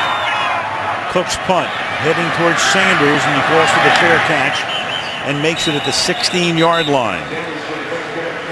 So can Leftwich get them into field goal range for Sweezum? I asked Byron Leftwich how many times he's had the chance to run the 2-minute offense since the season started, and he said, what difference does it make? You know, if I get in that situation, I've got to get the job done. That's what I'm paid to do. Here he is. I do know in this town, though, there is a fair percentage of the population that would like to see Charlie Batch in there running this final 2-minute offense. Well, he needs to gain about 50 yards to give Sweezum a half-decent chance. This is a tough place to kick field goals, but at least tonight the weather is almost perfect with no wind. From the 16, Leftwich guns it over the middle, and it's incomplete, intended for Emmanuel Sanders, 2nd and 10 with 60 seconds left. And now this is where you get to that blurred line as far as I'm concerned. I'm all for courage, and we know that Leftwich wants to play, wants to finish this game, but how healthy are you? Can you make the throws necessary to help the Pittsburgh Steelers win this game? And it's always a tough call for a coach and a player. 2nd and 10.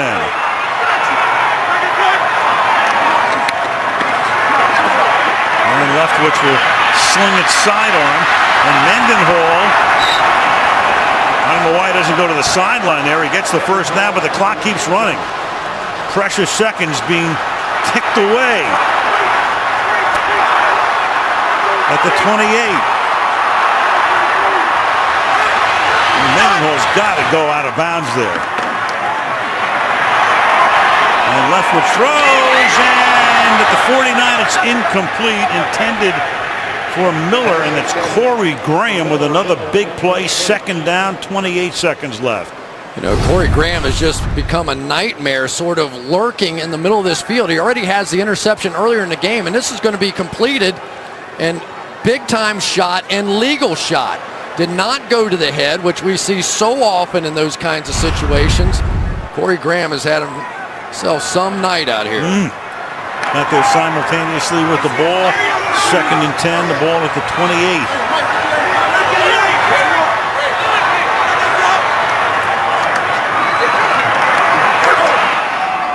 Leftwich throws, and that's going to be dislodged at midfield by Pollard. Cotchery looked like he was going to haul it in, and Pollard, known for big hits, extracted it.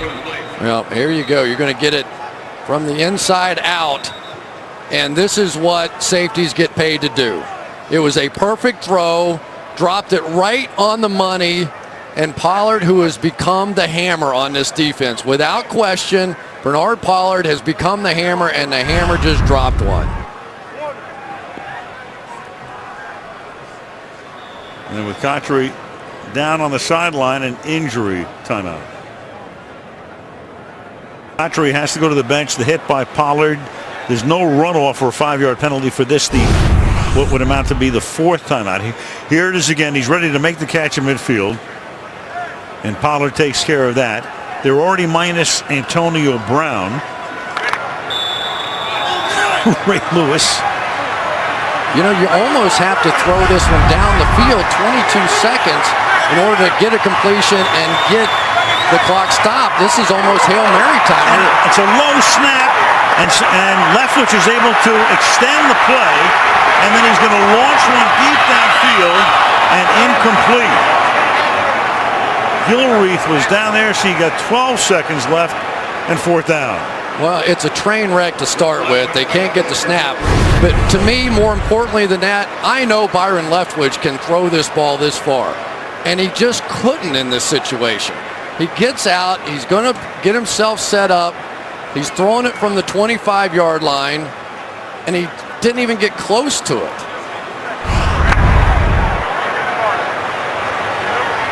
So somehow, some way, barring a minor miracle, he's got to get the ball at least to the outside to stop the clock on 4th down. Hangs in there, throws it underneath at the 31. That's Wallace. And now they'll run the old how many laterals can we get into it play. And it winds up in the hands of the Ravens, Courtney Upshaw, and that will take us to the finish line. Well, the night that started so promisingly for the Pittsburgh Steelers, less than a minute into the game, they get a touchdown. But Jacoby Jones with the biggest play of the game, the punt return.